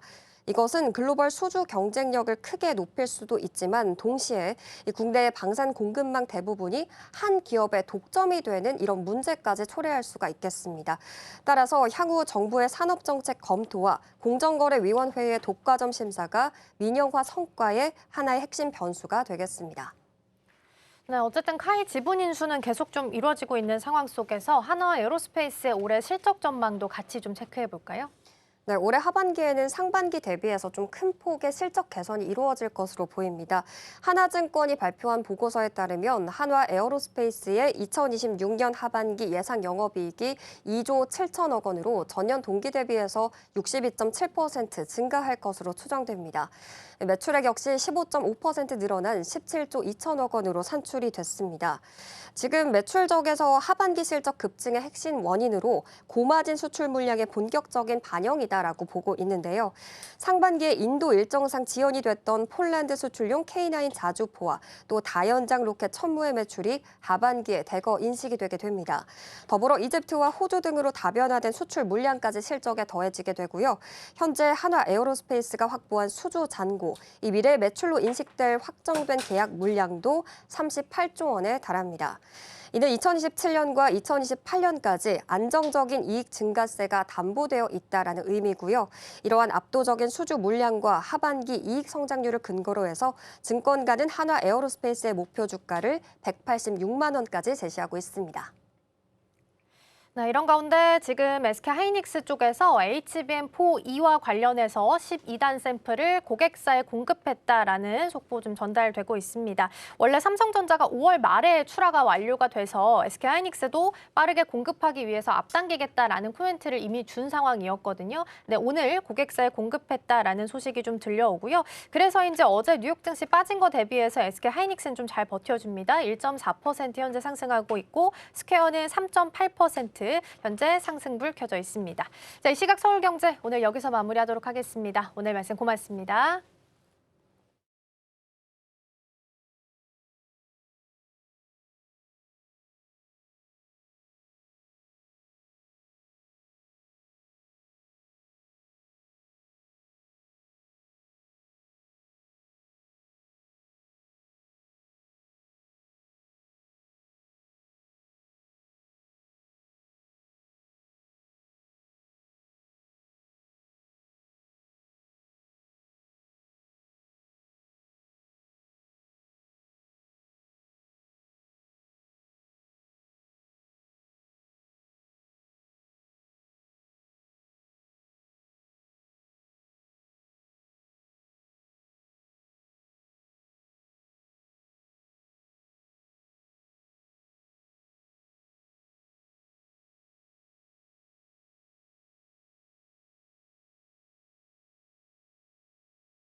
계산까지 10분 남은 시점 스탁포인트 출발하겠습니다. STV 황민혁 전문가와 함께합니다. 전문가님 어서 오세요. 네, 안녕하십니까. 네, 간밤 뉴욕 증시 급락했습니다. 예상대로 기준금리 동결이 됐지만 추가적인 연내 금리 인상 가능성이 강하게 나왔기 때문인데요. 이에 따라서 국채 금리가 급등했고 시장은 이제 10월 달에 금리 인상 가능성을 반영하고 있습니다. 또 케빈 워시 의장이 기자회견에서 매파적인 발언을 내놓기도 했습니다. 우리 시장 넘어와서 보자면 어제는 SK그룹이 이끌었던 시장이다라고 할 수 있을 것 같은데요. 하이닉스가 처음으로 250만 원 넘어섰고요. SK스퀘어도 52주 신고가를 경신했습니다. 또 오늘 시행되는 대미투자 특별법에 대한 기대감으로 조선주 역시 강했었던 어제장입니다. 프리장에서는 SK하이닉스가 소폭 오르는 반면에 삼성전자는 보합권에서 등락을 거듭하고 있고요. 오늘 전선주가 강합니다. 또 어제 리포트가 나왔었던 SK스퀘어 오늘도 프리장에서 4%가량 올랐습니다. 그렇다면 시장에 관한 이야기 하나씩 풀어보도록 하겠습니다. 트럼프 대통령이 어젯밤에 이런 이야기가 나왔습니다. 이란이 제대로 행동하지 않을 경우에는 공습을 재개하겠다라고 밝혔던 건데요. 지금 19일 서명식을 앞두고 있는 가운데에서 오늘과 내일 시장의 변동성 나올 수 있을지가 궁금한데 전문가님 오늘 내일 어떻게 보실까요? 네, 끝날 때까지 끝난 게 아닙니다. 그러니까요. 그래서 종전 협상이 끝났다라고 생각을 했지만 결국 이제 60일이라는 기간도 또 남아 있었고 그리고 MOU라는 건 사실 법적인 구속력이 없기 때문에 네. 뭐 이거에 대해서 시장도 어느 정도는 좀 예상을 했지 않았을까라고 생각을 합니다. 어제 미국 증시에서의 분위기도 좀 봤을 때는 전반적으로 변동성이 좀 나온 그런 장이었습니다. 그리고 트럼프 대통령의 이런 발언들은 사실은 이제 협상을 안 하겠다라는 측면보다는 조금 더 유리한 고지로 가져가기 위한 전략적인 이제 스탠스의 가능성이 좀 높다라고 생각이 되고요. 그리고 뭐 최종적인 협상이 사실은 나오기 전까지는 시장에 대해서는 이제 여전히 그 끈을 놓지는 않고 있어야 될 것 같아요. 만약에 이제 협상이 되지 않았을 경우를 또 대비해야 되는 그런 상황일 거고. 그래서 일단은 이제 협상이 최종적으로 나오기 전까지는 시장의 변동성은 나올 수가 있다라고 생각이 들고요. 그게 이제 이 며칠 동안에 그런 변동성 구간이 좀 발생할 수 있겠지만 그렇다고 해서 뭐 큰 급락으로 이제 주가가 흐름이 나오거나 이러기는 좀 어렵습니다. 그렇기 때문에 일단 시장의 분위기는 약간의 이제 우려감을 갖고 있긴 하지만 변동성이 좀 나온다 하더라도 어쨌든 이 결과를 두고 보는 이제 그런 약간의 이제 그 관망세 안에서의 변동성이기 때문에 뭐 큰 문제는 없어 보입니다. 네, 알겠습니다. 최종 협상에 나오기 전까지는 저희가 긴장의 끈을 놓을 수가 없을 것 같아요. 시장에서 나올 변동성 저희가 좀 염두에 둬야 될 것 같습니다. FOMC 이야기 넘어가 보려고 합니다. 예상했던 대로 금리 동결이 됐었죠. 다만 위원 절반이 지금 연내 인상 가능성을 시사한 상태고 시점은 좀 10월에 관한 이야기로 나오고 있는 상태입니다. 전문가님, 저희가 조금 시계줄을 늘려볼게요. 하반기로 놓고 봤을 때 어떤 대응 전략 가져가면 좋을까요? 일단 지금으로 봤을 때는 이제 뭐 첫 연준 의장이 바뀌고 나서 첫 이제 금리 결정이 나왔고 동결은 어느 정도 다 예상했던 구간이었거든요. 근데 이제 약간의 우려감은 분명히 있었죠. 저희가 어제도 얘기를 했지만 이번 연준 의장 같은 경우에는 이제 시장과의 소통을 그렇게 하지 않겠다. 뭐 단서를 제공하지 않겠다. 사실 이런 이제 우려감들이 있었고 실제로 점도표에 본인은 점을 찍지 않았다라고 얘기를 했단 말이죠. 하지만 이제 결국은 금리를 결정하는 건 혼자만의 결정을 할 수 있는 문제는 아니기 때문에 의원들이 어떤 식의 이제 이 점들을 찍었는가, 스탠스를 보고 이제 취하고 있는가 이 부분이 되게 중요하고 거기에서 본다면 올해 안에 좀 하반기 부분에는 금리 인상이 한 차례 정도 인상될 가능성도 있다. 이렇게 이제 보여지는 건데 사실 지금 최근 보면은 이제 이란과의 전쟁, 미국과 이란의 전쟁이 이제 뭐 아직까지는 완벽한 종결이 되지 않았습니다. 약간 종결될 가능성이 높다라고 해서 유가가 하락하고 물가가 하락이 나오지 않을까라는 이제 기대감들이 있는 거고 만약에 이제 여기에서 최종적인 합의가 이루어지지 않고 또다시 지연된다라고 한다면 올해 하반기에 금리 인상 한 차례 정도 가능성은 충분히 있다라고 생각을 해야 됩니다. 그렇다고 한다면 시장은 이제 금리 인상에 대한 가능성이 굉장히 높아질 때 그때 이제 주가의 반응이 나오거든요. 예를 들어서 지금 같은 경우에는 사실 최소한 70% 이상의 어떤 금리 인상 가능성이 나와줘야 거기에 주가의 반응이 나오게 되는데 오늘 이제 어제 그 내용들만 가지고는 올해 하반기에 무조건 금리 인상이 있을 거라고는 보기는 어려워요. 그래서 지금 같은 경우에는 이제 금리 인상 자체는 사실은 쉬운 결정은 아니기 때문에 그래서 하반기에 무조건 인상된다 이렇게 보기보다는 일단 추이를 좀 지켜보는 게 좋고요. 그리고 금리 인상 가능성이 높아질 때 캐비넛 씨는 이제 소통을 안 한다고 하지만 이미 어느 정도 연준 위원들이 이 발언들이 계속 나오거든요. 네, 그런 것들을 통해서 금리 인상 가능성이 굉장히 높아지는지 여부를 판단할 수 있고 가능성이 굉장히 높아졌을 때 미리 이제 주가가 하락하게 나올 수 있기 때문에 이 부분에 있어서는 이제 가능성이 높아질 때 비중을 좀 축소하는 전략들도 필요하다. 하지만 지금 당장 이것 때문에 줄일 필요는 없다. 이렇게 말씀드리겠습니다. 네, 알겠습니다. 올해 하반기에 금리 인상이 분명히 나올 거다라고 보긴 어렵기 때문에 저희가 조금 더 추이를 지켜봐야 될 것 같고요. 오히려 가능성이 정말로 높아졌을 때는 비중을 축소하는 전략 가져가야 될 것 같습니다. 그럼 우리 국내 시장 이야기 넘어가 보도록 할 텐데요. 지금 코스닥 승강제, 또 세그먼트 도입에 관한 이야기가 나오고 있습니다. 이 때문에 지금 하위 기업의 자금줄을 막을 수도 있다, 이런 우려감도 동시에 나오고 있는 상황인데요. 전문가님, 이런 정책의 순기능과도 부작용이 공존하는 좀 양날의 검이 될 수 있을 것 같은데 이거에 대해서는 좀 어떻게 보세요? 사실 이 부분도 하나의 또 걱정되는 부분이긴 네. 해요. 이제 결국은 이제 상위 기업과 하위 기업들 이제 그룹을 분류해서 상위 기업 같은 경우에는 자금들이 많이 유입되도록 그렇게 이제 할 수 있는 거고 하위 기업 같은 경우에는 이제 낙인이 또 찍혀버릴 수가 네. 있는 거거든요. 여기 이제 상위 기업에 포함되는 기업들 같은 경우에 지금 구체적으로 확정된 건 아니지만 대략 한 70개 정도 종목으로 지금 압축이 되는 것 같아요. 그리고 이 모든 결정들이 아직 이제 된 상황은 아니기 때문에 뭐 지금 당장 이거 가지고 우리가 또 걱정을 할 필요는 없겠지만 긍정적인 부분은 사실 상위 기업에 있는 기업들 같은 경우에 자금 유입이 될 수 있겠죠. 하지만 하위 기업의 경우에는 자금 유입이 원활하지 않을 수 있다라는 이제 우려감들을 분명히 좀 있을 거고 또 다시 긍정적인 부분에서 본다면 상위 기업으로 넘어가기 위해서 하위 기업들도 역시 또 부단한 노력들을 할 수가 있거든요.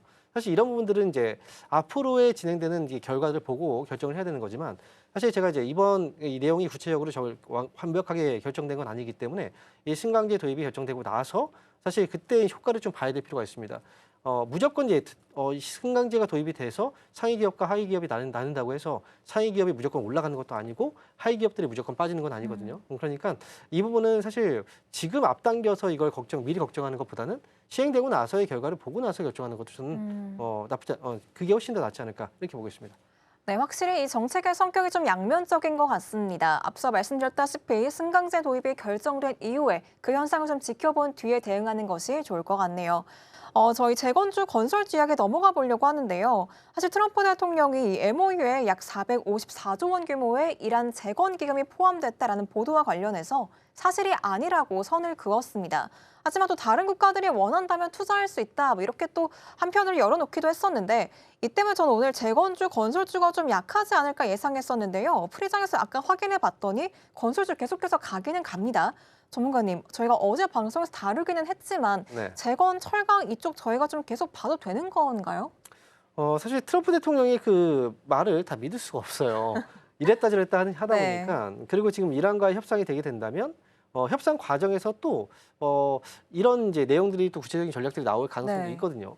그리고 만약에 이란하고 전쟁이 종결됐다. 그러면 국내 기업들, 이 건설사들 같은 경우에는 대형 건설사들이 해외에서 발생되고 있는 매출이 대부분이 중동 쪽에서 발생을 하고 있기 때문에 그만큼 수주 이력들이 많이 있어요. 그래서 이번에 재건에 대한 절차가 진행됐을 때 국내 이제 건설사들과 철강업체들 분명히 수혜를 받을 수 있거든요.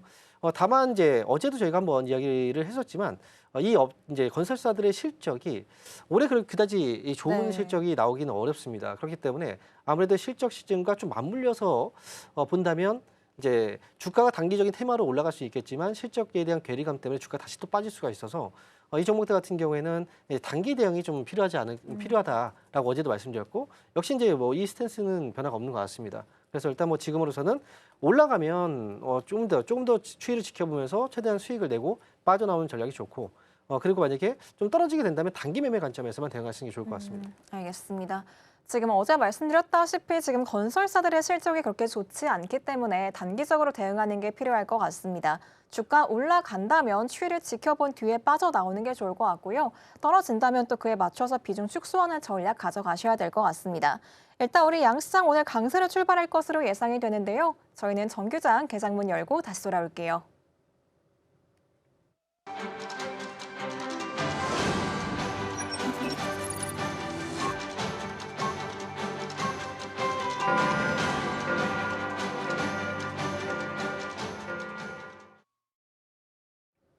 (6월 18일) 우리 시장 문을 열었습니다. 간밤 뉴욕 증시는 하락세로 마무리 지었는데요. 금리는 예상대로 동결이 됐지만 인플레이션 억제를 위해서 연내 금리 인상 가능성이 나왔습니다. 미 국채 수익률이 급등하면서 주가는 하락했고 특히나 워시일장이 이번에 점도표 제출을 거부했다고 하죠. 하지만 기자회견에서는 또 매파적인 메시지를 전하기도 했습니다. 한편 우리 시장 어제는 SK그룹이 이끌었던 시장이었습니다. 하이닉스가 처음으로 250만 원 넘어섰는데요. 오늘 장에서는 어떻게 흘러갈지 그 추이 한번 체크해 보겠습니다. 먼저 지수의 상황부터 한번 체크해 보도록 할 텐데요. 오늘 코스피는 강세로 출발하지만 코스닥은 약세 출발입니다. 코스피 8,884선 지나가고 있고요. 코스닥은 1,029선 지나가고 있네요. 이어서 시총 상위 종목들 움직임 체크해 보도록 하겠습니다. 먼저 코스피 시총 상위 종목들 안에서는 반도체 투탑 역시나 흐름이 엇갈립니다. 삼성전자 프리장에서부터 좀 보합권에서 움직였었는데 현재는 약세, 또 보합에서 움직이는 모습 체크되고 있고요. SK하이닉스는 2%가량 올라와 주면서 258만 원 선 지나가는 모습 체크됩니다. 또 SK스퀘어 어제장에서 이미 급등했었는데 오늘 다시 한번 올라갑니다. 3%가량 오르면서 164만 원 선 지나가고 있고요. 삼성전자 우선주는 보합, 삼성전기는 소폭 내리면서 시작하네요. 이어서 코스닥의 시총 상위 종목들도 보겠습니다.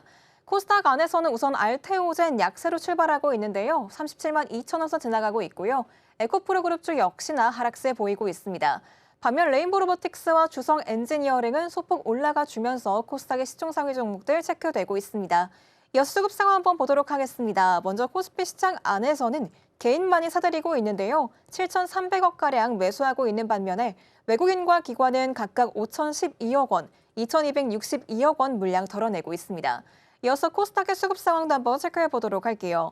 코스닥 안에서도 개인만이 사자세 보이고 있습니다. 451억 원가량 물량 사들이고 있는 반면에 외국인은 587억 원, 기관이 80억 원가량 매도하는 모습 확인되네요. 이렇게 개장 상황 체크해보고 왔는데요. 전문가님, 오늘 코스닥이 조금 약합니다. 지금 분위기 어떻게 보실까요? 네, 일단 코스피 시장 쪽이 자금들이 좀 집중되고 있는데요. 네. 일단 코스피 시장이 현재 0.8% 올라가면서 역사적인 신고가를 또다시 8,900선 돌파했네요. 네, 맞아요. 이제 조금 있으면 오늘 장에서 잘하면 9,000포인트를 넘어가는 모습들도 나올 가능성도 있겠죠. 하지만 좀 아쉬운 부분은 코스피 시장 쪽으로 자금들이 몰리고 주가가 올라가고 있긴 하지만 올라가는 종목 수가 굉장히 작다라는 거거든요. 하이닉스 쪽으로 자금들이 몰리고 ETF 쪽으로 자금들이 몰리다 보니까 지금 현재 그 KLX 거래소 기준으로 코스피 시장에서 상승하는 종목 수가 240종목대고 하락 종목 수가 520종목대거든요.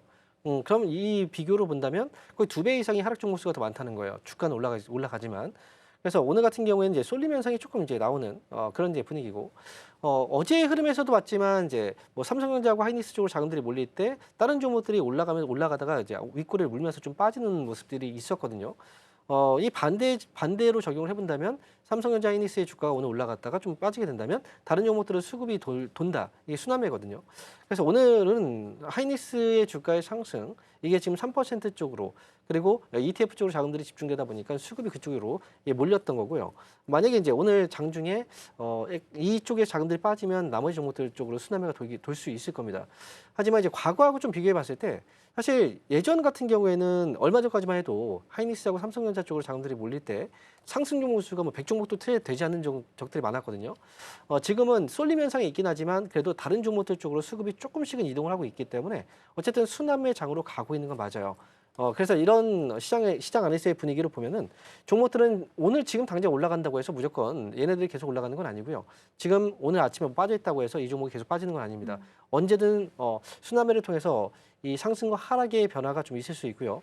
오늘 외국인들이 2,500억 팔고 있죠. 기관들은 200억 정도 지금 팔고 있고 코스닥 쪽에서도 역시 팔고 있는데 시장에서의 오늘 키포인트는 아마 외국인들 수급보다는 기관 쪽 수급일 것 같아요. 기관 쪽에서 매도 규모가 작기 때문에 오늘 외국인들을 팔고 있고 기관 쪽에 이 물량들이 얼마나 받아주느냐.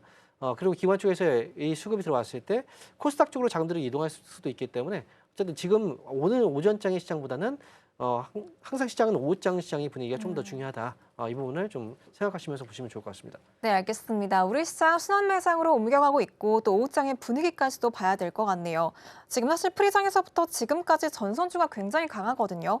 특히나 가온 전선이 24%가량 폭등세 보여주고 있습니다. 지금 무상증자 이야기가 나왔기 때문에 그 때문에 재료가 붙은 것 같은데요. 전문가님, 저희가 이걸 가온 전선 개별주의 호재로 봐야 되나요? 아니면 전선주 전반으로 온기가 불어들 거다 이렇게 봐야 될까요? 사실 전선주들이 이제 가온전선에 어제 무상증자 소식이 나오고 이제 상한가를 쳤고요. 그 당시 이제 가온전선 주가가 올라갈 때 다른 전선주들도 따라 올라가는 모습들이 나왔거든요. 네. 결국은 이제 뭐 대장주로 봤을 때는 가온전선이 이제 이슈를 타고 올라갔고 나머지가 좀 분위기를 따라서 이제 올라갔다라고 생각할 수 있습니다.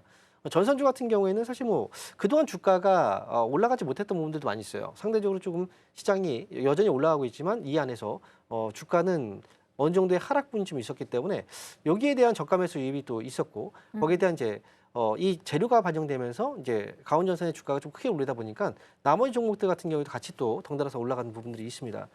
그런데 여기에서 끝나는 건 아니고요. 결국은 이제 시장에서는 이 전선주들에 대한 그 중요성들도 분명히 있습니다. 데이터 센터라든지 또는 이제 뭐 나중에 또 중동 쪽에서 인프라 구축 안에서도 전선 쪽이 또 할 수 있는 부분들이 많이 있거든요. 전선주들은 지금의 반등이 가온전선이 이끌어지긴 했지만 그래도 여전히 이제 시장의 분위기가 여전히 상승장이라고 한다면 그러면 전선주들에 대한 관심도 여전히 좀 필요하지 않을까. 그럼 저희 전선주와 연결해서 원전주를 한번 좀 보려고 하는데요. 전선 쪽에서 최근 좀 수주 소식이 터져 나왔었죠. 이 AI 데이터 센터 전력 인프라 확대 소식이 계속해서 나오면서 지금 원전주도 덩달아 뛰고 있는 모습인데요. 전문가님, 사실 저희 원전주가 올해 들어서 좀 잠잠했었잖아요. 다시 한번 좀 저희가 랠리 기대해 볼 수 있는 구간일까요? 지금 이 원전주들 같은 경우에도 최근에 주가가 굉장히 많이 하락이 나왔거든요. 네. 그러니까 좀 쉬었다라는 거죠. 네. 그래서 지금 가격적인 조정과 또 기간적인 조정까지 겹쳤기 때문에 원전주들 같은 경우에는 지금 관심이 들어오는 건 이 저가 매수 차원에서 당연히 또 순환매 차원에서 들어올 수 있는 이제 분위기가 분명히 있는 거고요. 네. 그리고 어제 이제 장 마감 이후에 이제 공시가 나왔던 내용들을 보게 되면은 국내 같은 경우에는 24년 만에 신규 대형 원전 부지에 대한 결정이 나왔거든요.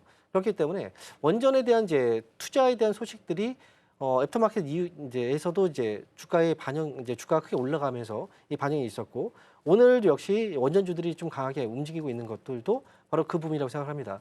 원전주들은 이제 가격적인 메리트가 분명히 좀 있어요. 그렇기 때문에 관심을 가져도 되는 가격이라고 저는 생각을 하고요. 그리고 재료적인 부분에서 본다면 지금 원전 쪽에 대한 뭐 수주에 대한 모멘텀도 있고요. 그리고 대미 투자 특별법에 대한 이제 어떤 기대감들도 분명히 있기 때문에 원전주들은 지금부터 관심이 좀 필요한 구간이 아닐까 저는 이렇게 보고 있습니다. 알겠습니다. 지금 저가 매수 차원에서 수급이 몰려오고 있는 것 같은데요. 지금 충분히 주목할 만하다라는 분석까지 들어봤습니다. 네, 제가 한 가지 궁금한 게 사실 그동안 전력이 가고 난 뒤에 전선이 따라붙는 흐름이 좀 반복이 됐었단 말이에요. 그럼 전문가님 저희가 포트 비중을 둘 때요. 전력을 앞단에, 전선을 뒷단에 두는 게 맞는 걸까요? 사실 이 순서라는 건 언제도 변할 수가 있거든요. 네네. 무조건 이제 순서가 완벽하게 존재한다면 그럼 거기에 맞춰서 투자하면 수익을 내기가 굉장히 쉬운데 주식시장은 항상 그렇게 움직이지 않기 때문에 그렇죠. 누가 먼저냐 누가 뒤냐 이거보다는 이제 사실 주가 지금 시장의 분위기를 보는 게 좀 중요할 것 같아요. 일단 전선주 같은 경우에는 최근에 이제 뭐 가은 전선 어제부터 오늘까지 굉장히 많이 올랐죠. 네. 가격적인 부담을 좀 느끼고 있는 거고 그리고 전선주들 가온 전선 빼고는 나머지 전선주들은 오늘 같은 경우에 큰 힘을 발휘하지 못하고 있어요. 대표적으로 대원 전선 정도만 네. 강하게 올라가고 있는 거고요. 그래서 지금 현재 시점에서 본다면 가격적인 부분과 그 재료적인 부분 이걸 같이 봤을 때는 아무래도 이제 뭐 전력 관련주들이 지금으로서는 투자에 대한 메리트가 훨씬 더 높지 않을까 이렇게 보고 있습니다. 네, 알겠습니다. 지금 말씀드린 순간 코스피 장중에 또 한 번 사상 최고치를 경신했습니다. 8,960선까지 올라왔는데요. 지금 반도체주가 다시 오르면서 코스피 지수 역시 같이 오르는 것 같습니다. SK하이닉스 또 스퀘어에 관한 이야기를 안 할 수가 없죠. 바로 넘어가 보도록 할게요. 어제 스퀘어 리포트에 하이닉스 주주 환원 기대감 높다라는 이야기가 좀 있었습니다. 하이닉스 모두 다 스퀘어까지 다 최고가를 경신했었는데 다시 한번 재료가 붙은 지금 시점에 저희가 비중을 늘려야 되는 건지가 궁금하거든요. 근데 전문가님 당연히 지금 너무 자리가 부담스러우니까 사실 기간 조정 기다리는 분들 많으실 것 같아요. 조정 나올 거라고 보실까요? 제가 솔직히 말씀드리면 이제 지금 주가가 잘 올라가고 있잖아요. 네. 만약에 제가 스스로가 이제 뭐 단기 매매를 한다라고 한다면 저는 매수를 할 수도 있어요. 지금 시점에요? 그렇죠. 이제 왜냐하면 주식은 이제 주가가 장중에 변동성이 있기 때문에 사실 이제 어느 정도의 수익을 보고 들어가느냐 이 차이거든요. 그런데 이제 일반적으로 개인 투자자분들 같은 경우에는 실시간으로 이건 계속 지켜보기가 어렵습니다. 어렵죠. 네. 그래서 지금 비중을 늘린다? 그럼 대부분 다 좀 길게 가져가는 이제 투자 관점에서 비중을 늘리는 거거든요. 그렇게 본다면 사실 이제 지금은 수익이 많이 난 상태지만 어느 순간 또 주가가 빠지게 된다면 이 수익분을 다시 손실로 가져갈 수밖에 없어요. 그래서 정말 단기 대응을 하시는 분들이 아니라면 SK스퀘어를 비중을 늘리는 것보다는 사실 주식은 우리가 매일매일 볼 수가 없기 때문에 제가 가끔 상담을 하다 보면은 이 주식이 많이 올라갔는데 왜 못 파셨어요? 라고 이제 제가 질문 드렸을 네. 때 그때 올라간지 몰랐어요. 라고 얘기하시는 분들이 굉장히 많거든요. 그러니까 사실 이렇게 종목들을 실시간적인 대응을 할 수 없는 분들이라면 비중을 늘리는 건 사실은 나중에 되면 큰 수혜로 분명히 가져갈 수밖에 없습니다. 그러니까 일단 보유하고 계신 분들의 경우에는 올라갈 때 비중을 뭐 늘리는 것보다는 사실은 나중에 매도 타이밍을 잘 못 잡을 수 있기 때문에 조금씩이라도 수익을 챙겨가시는 게 훨씬 더 유리하다. 이렇게 말씀드리겠습니다. 알겠습니다. 역시나 수익이 나올 때 챙겨가는 게 좋을 것 같습니다. 그렇다면 반도체 소보장단 이야기 넘어가 보려고 하는데요. 사실 어제 원익 IPS가 장 초반에만 좀 잘 간다 싶었었는데 오후 들어서는 쭉 빠지더라고요. 원익 IPS뿐만이 아니라 뭐 테스 이런 종목들 반도체 소보장단이 거의 다 빠졌었습니다. 순환매상에서 아무래도 선택을 못 받지 않았나 싶은데요. 전문가님 소보장단의 단기 모멘텀은 어떻게 보실까요? 사실 선택은 받았는데 네. 갑자기 이제 하이닉스 쪽으로 자금들이 너무 많이 몰리고 갔죠. ETF 쪽으로 자금들이 몰리다 보니까 그래서 이제 거기에서 팔 수밖에 없는 그런 상황이 돼버린 거죠. 그래서 자금의 쏠림 현상 때문에 그런 건데요. 근데 과거 같은 경우에는 쏠림 현상이 나왔을 때 이 종목들은 아예 안 갔어요. 근데 지금 같은 경우에 반응이 계속 오고 있고 선택을 지금 받고는 있거든요. 네. 그래서 시장이 조금만 더 안정화가 되게 된다면 코스닥 중소형주 그리고 이제 반도체 소비자 관련주들은 상승세가 나올 때 상승폭이 굉장히 커요. 뭐 상한가도 막 이제 치고 올릴 정도로. 그래서 이 종목들 같은 경우에는 지금 지금 여전히 추가적인 상승 가능성은 충분히 있다라고 생각이 들고요. 항상 종목은 떨어질 때는 불안해서 못 사는데 떨어질 때 사실 사는 게 굉장히 중요하거든요. 떨어졌을 때 사는 용기가 좀 필요하고 그리고 올라갔을 때 또 팔 수 있는 결단력이 좀 필요하다. 저는 이렇게 좀 말씀드리고 싶어요. 그게 그렇게 만약에 할 수 있는 분들이라면 반도체 소비자 관련주들은 주가의 조정이 나왔을 때 뭐 삼성하고 하이닉스가 올라가면서 그쪽에서 자금들이 빠져서 떨어진다? 그러면 그때 매수를 하는 게 좀 유리하지 않을까 싶고요. 만약에 원익 IPS 같은 경우에는 어제 올라갈 때가 아니라 어제 쭉 밀렸을 때 만약에 샀다라고 한다면 오늘 수익이 나고 있겠죠. 그렇겠죠. 그래서 종목들은 이제 중요한 건 종목들을 선택하는 것도 중요하지만 어떤 종목을 하지만 그 종목을 어느 시점에 사는 것도 되게 중요합니다. 최대한 깎아서 좀 싸게 살 수 있는 그런 생각들을 좀 하시는 게 좋을 것 같습니다. 네, 알겠습니다. 역시나 주식은 쌀 때 사고 올라갈 때는 파는 게 맞는 것 같습니다. 저희 바이오 이야기 넘어가 보려고 하는데요. 어제장만 해도 바이오가 좀 다시 반등을 나타냈었는데 현재는 좀 일제히 밀리고 있습니다. 사실 하반기에 학회 모멘텀 또 실적 기대감까지 맞물려 있는 상황인데 바이오 섹터 이럴 때 좀 저가 매수 기회로 삼아야 될지 비중 확대 전략 어떻게 보실지가 궁금합니다. 일단 바이오 섹터 같은 경우에는 사실 지금 상승장이 굉장히 오랫동안 지속됐잖아요. 네. 시장 자체가. 그런데 바이오 섹터는 상승을 제대로 못했습니다. 즐기지 못했죠. 맞아요. 코스닥도 상대적으로 약했고 코스닥 쪽에서의 또 이제 중심이 되어 있는 게 바이오 제약 쪽이거든요. 근데 이 종목들은 이제 코스닥 시장이 부진했던 부분들도 있기 때문에 그동안 움직이지 못했었는데 굉장히 상승장이 지금 이제 뭐 중 하반기로 나누게 된다면 거의 이제 후반 정도에 좀 위치해 있는 상태입니다. 그렇게 된다면 바이오주들이 이번에 움직이지 못했을 때 그러면 결국 이제 이 상승량이 제대로 아무것도 이제 못하고 끝나버리는 건데 그렇게 사실 시장은 움직임이 나오진 않을 것 같아요. 늦게 된다면 늦은 만큼 마지막에 또 폭발적인 시세가 한 번쯤 있지 않을까 생각이 들고요. 바이오주 같은 경우에는 지금은 이제 당장의 어떤 이제 효과가 나오지 않아서 좀 머뭇머뭇거리긴 하지만 바이오 관련주들의 메리트가 굉장히 좀 큰 종목들이 많거든요. 그렇기 때문에 바이오 관련주들은 역시 좀 사놓고 조금 기다려보고 그리고 나서 또 올라갈 때 한번 이제 수익을 좀 챙겨가는 전략들이 되게 필요하고요. 그리고 그만큼 좀 기다림도 좀 필요하다. 이렇게 말씀드리겠습니다. 알겠습니다. 바이오는 계속해서 좀 사놓고 기다려야 된다. 저희가 관망하는 심리가 더 중요할 것 같습니다. 역시나 오늘 시장은 반도체 중심으로 흘러갈 것으로 예상이 되는데요. 장 후반까지 움직임 끝까지 체크해 보셔야겠습니다. 그럼 스탁 포인트는 여기서 마무리할게요. 황민혁 전문가와 함께했습니다. 오늘 말씀 고맙습니다. 감사합니다.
네, 계속해서 캐스팅콜로 이어가 보도록 하겠습니다. 오늘 도움 말씀에는 UK인베스트 홍은기 대표 자리해 주셨습니다. 대표님 어서 오세요. 네, 안녕하십니까.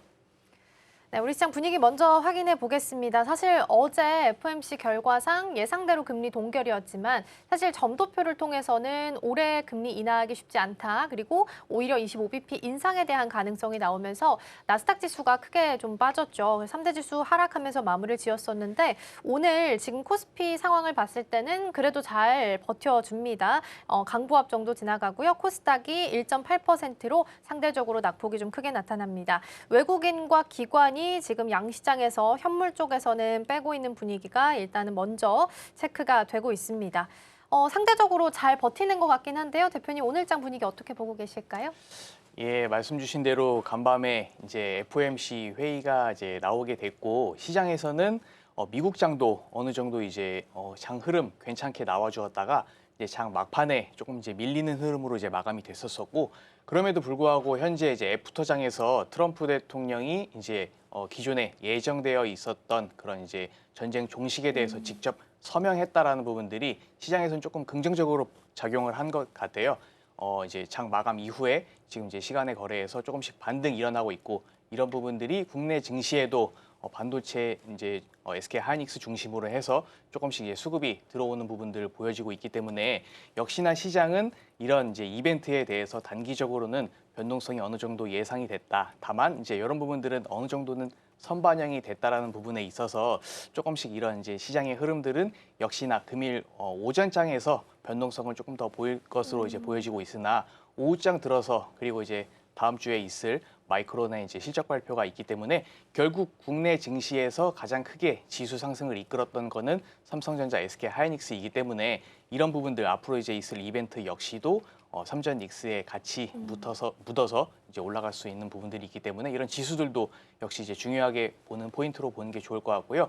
다만 금리에 대해서 조금은 더 이제 매파적인 부분보다는 비둘기적인 이제 부분들이 언급이 된다라고 했을 때 금리에 대해서 조금 더 이제 양호하게 움직일 수 있는 코스닥의 제약바이오가 조금 더 훈풍이 불지 않을까 이런 이제 기대감도 있었는데 상대적으로 이제 제약바이오주들은 이런 부분은 조금 아쉬울 수 있다라는 점에서 역시나 제약바이오 현재 보유하고 있는 분들 같은 경우는 조금은 선별적으로 조금 시가총액이 크고 앞으로에 대한 그런 이제 라이센스에 대한 아웃 이슈가 있는 그런 이제 종목들로 선별해서 가져가는 게 맞지 않을까 이제 이렇게 보여지고 있고요.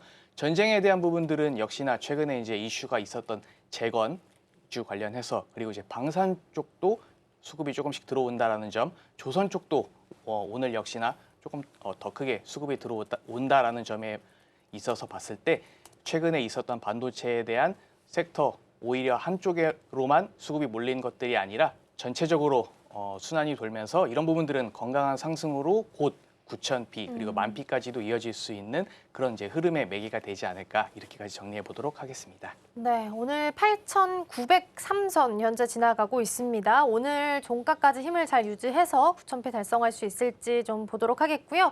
일단 오늘 시장에서 움직이는 테마와 섹터들 함께 좀 체크해 보도록 하겠습니다. 함께 열어보시죠. 사실 개장 초반 대비해서 약간의 색이 좀 변하기는 했습니다만 조선은 여전히 좀 힘이 강하게 유지가 되고 있습니다.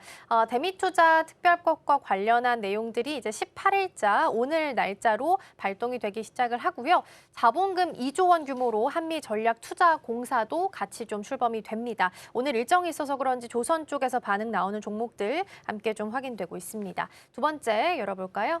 두 번째는 원전입니다. 대형 원전 부지가 경북 영덕으로 결정이 났고요. SMR은 부산 기장군으로 선정이 됐다라는 뉴스가 어제 한 오후 7시 반쯤 보도가 되면서 원전 관련한 종목들이 다 우르르 좀 올라오기도 했습니다. 24년 만에 신규 원전에 대한 부지 선정이 이루어지다 보니까 원전 관련한 종목들이 오늘 개장하자마자 움직임이 좀 나타나기도 했습니다. 지금 현재도 서전기전 같은 종목들 상한가에 있긴 합니다만 상승분을 좀 많이 반납한 종목들이 많이 보이고 있네요. 참고해서 함께 보시고요. 세 번째 열어보겠습니다. 세 번째는 반도체이고요. 반도체 투톱 중에서도 지금 삼성전자보다는 하이닉스와 스퀘어가 더 잘 가고 있죠. 프리장보다는 상승분이 SK하이닉스는 좀 올라왔고요. 스퀘어는 살짝 좀 내려온 상황이긴 한데요. 여전히 흐름 잘 유지하고 있고요. SK하이닉스 쪽에서도 HBM4E와 관련해서 샘플을 고객사에 공급했다라는 부분까지 속보로 전달드린 바 있으니까 참고해서 함께 보시죠. 자, 일단은 조선부터 열고 전략 챙겨볼 텐데요. 대표님, 오늘 이벤트가 좀 준비되어 있어서 그런지 시세가 잘 유지되고 있어서 때를 좀 잘 만난 것 같습니다. 조선이나 LNG 그 키워드 안에서 가장 좀 1순위로 우리가 우선순위를 둬야 되는 키워드는 어디로 잡고 계세요? 예, 아무래도 이제 대미투자특별법 관련해서 이제 오늘부터 이제 발효가 됐고 조선 쪽 같은 경우는 이제 작년이었죠. 마스카 프로젝트의 3,500억 달러에 대해서 이제 같이 양국이 협력해서 투자하겠다라는 부분들이 언급이 됐는데 조선 쪽에 대해서 약 이제 1,500억 달러 이상의 그런 부분들이 투입이 되면서 결국에 조선 쪽에 대해서 당장의 수주보다는 수주의 부분들도 물론 중요하지만 그것보다는 앞으로 있을 더 큰 시너지와 MRO 쪽에 대해서 시장이 미국과 같이 협력을 했었을 때 열리겠다. 그리고 기존에 이제 있었던 이제 저가형 수주죠.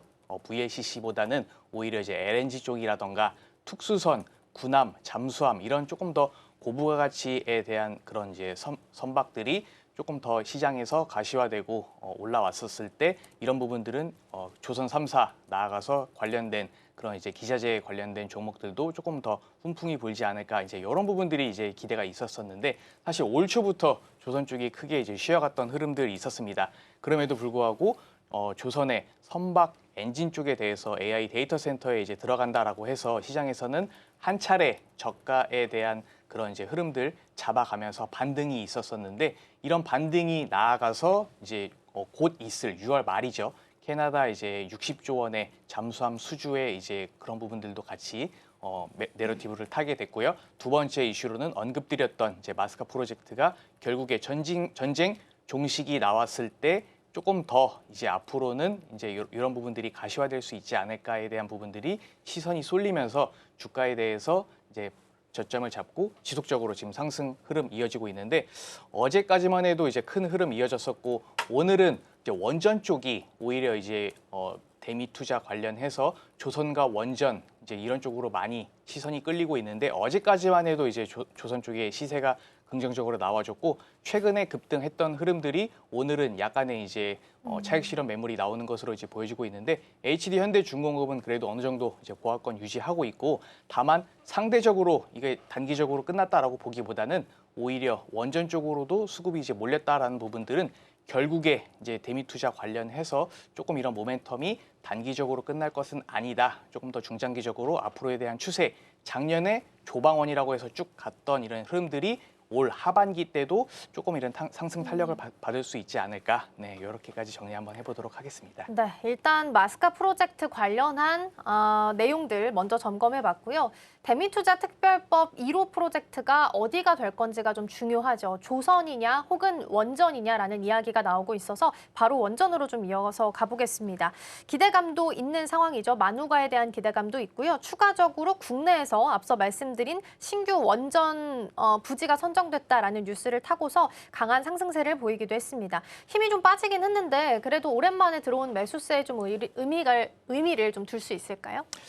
예, 의미 있다라고 보여지고 있고요. 대표적으로 이제 두산 에너빌리티 많이 언급이 되고 있죠. 뭐 현대건설 같은 경우는 이미 이제 이번 주에 한번 시세가 나와줬고 재건 관련된 부분으로 이제 이슈가 됐었었고요. 뭐 DLENC라던가 이제 이런 부분들 이제 묻어졌었었는데 금일 오히려 이제 두산 에너빌리티라던가 그 외에 이제 기자재 종목에서 조금씩 시세가 나와준 부분들은 앵커님께서 언급 주셨던 이제 경북 영덕이라던가 네, 부산 기장의 대형 원전 2기와 SMR 이제 한 곳에 대해서 이제 부지 선정이 됐다라는 부분. 물론 아직까지 기간은 많이 남아 있습니다. 그렇죠. 이제 2038년도, 35년도 이제 이런 시기이기 때문에 조금 더 장기적인 사이클로 봐야 되는 건 맞을 것 같고요. 원전 자체에 대한 그런 이제 리드 타임과 사이클 자체가 그러하기 때문에 이런 부분들은 당장에 뭔가 이제 부지 선정이 됐다라고 해서 직접적인 실적에 연관되는 건 아니기 때문에 다만 최근에 원전 역시도 쉬어갔던 흐름들이 조금은 더 지속이 됐었었고 이런 부분들 오히려 긍정적인 그런 이제 트리거로 작용된 게 아닌가 보여지고 있고요.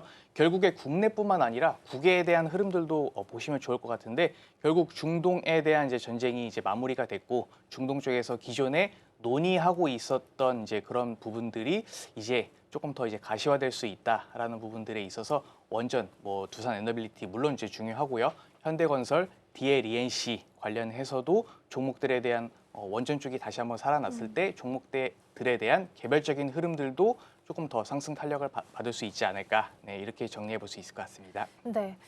그러면 이것도 궁금해요. 사실 SMR 미국에서 한다라고 이야기는 했지만 사실 실제로 삽뜨고 시작한 곳은 없긴 하거든요. 그러면 그 기대감으로만 주가가 버티기에는 사실 숫자가 안 받쳐주면 좀 힘들 것 같아서 뭐 두산 에너빌리티나 한전기술 같은 대장주로 그나마 좀 버틸 수 있는 종목들로 우리가 추려서 압축해서 좀 가야 될까요?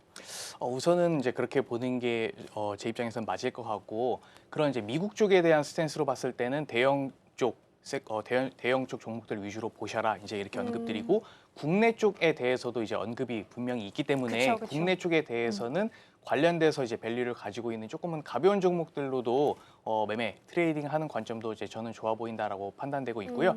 결국 이제 전쟁 이번 이제 3월부터 이제 있었던 이런 전쟁 이슈들이 이제 신재생 에너지라던가 그리고 이제 뭐 다양한 이제 전력원에 대해서 시장에서 더 크게 이제 부각을 받았으나 상대적으로 원전 같은 경우는 이제 SMR 같은 경우도 2년에서 3년 정도의 이제 시간이 걸리고 대형 원전 같은 경우는 이제 더 잘 아시겠습니다만 10년 내지 길게는 이제 15년까지의 그 처음 착공부터 완공까지 이제 시간이 걸리기 때문에 이런 부분들은 당장 자주적으로 각 국가에서 전력원을 충당할 수 있는 그런 빠른 납기가 이제 중요한데 그런 부분들에 있어서 상대적으로 조금 이제 소외된 면이 없지 않아 있어 보이기 때문에 미국 쪽 결국에는 이제 AI 데이터 센터라던가 전력 쪽에 대한 그런 이제 쇼티지가 지속적으로 언급될 수밖에 없기 때문에 시간은 앞서 언급드린 대로 조금 길게 걸린다 하더라도 효율성적인 면에 있어서 원전만한 것이 없기 때문에 그렇기 때문에 결론은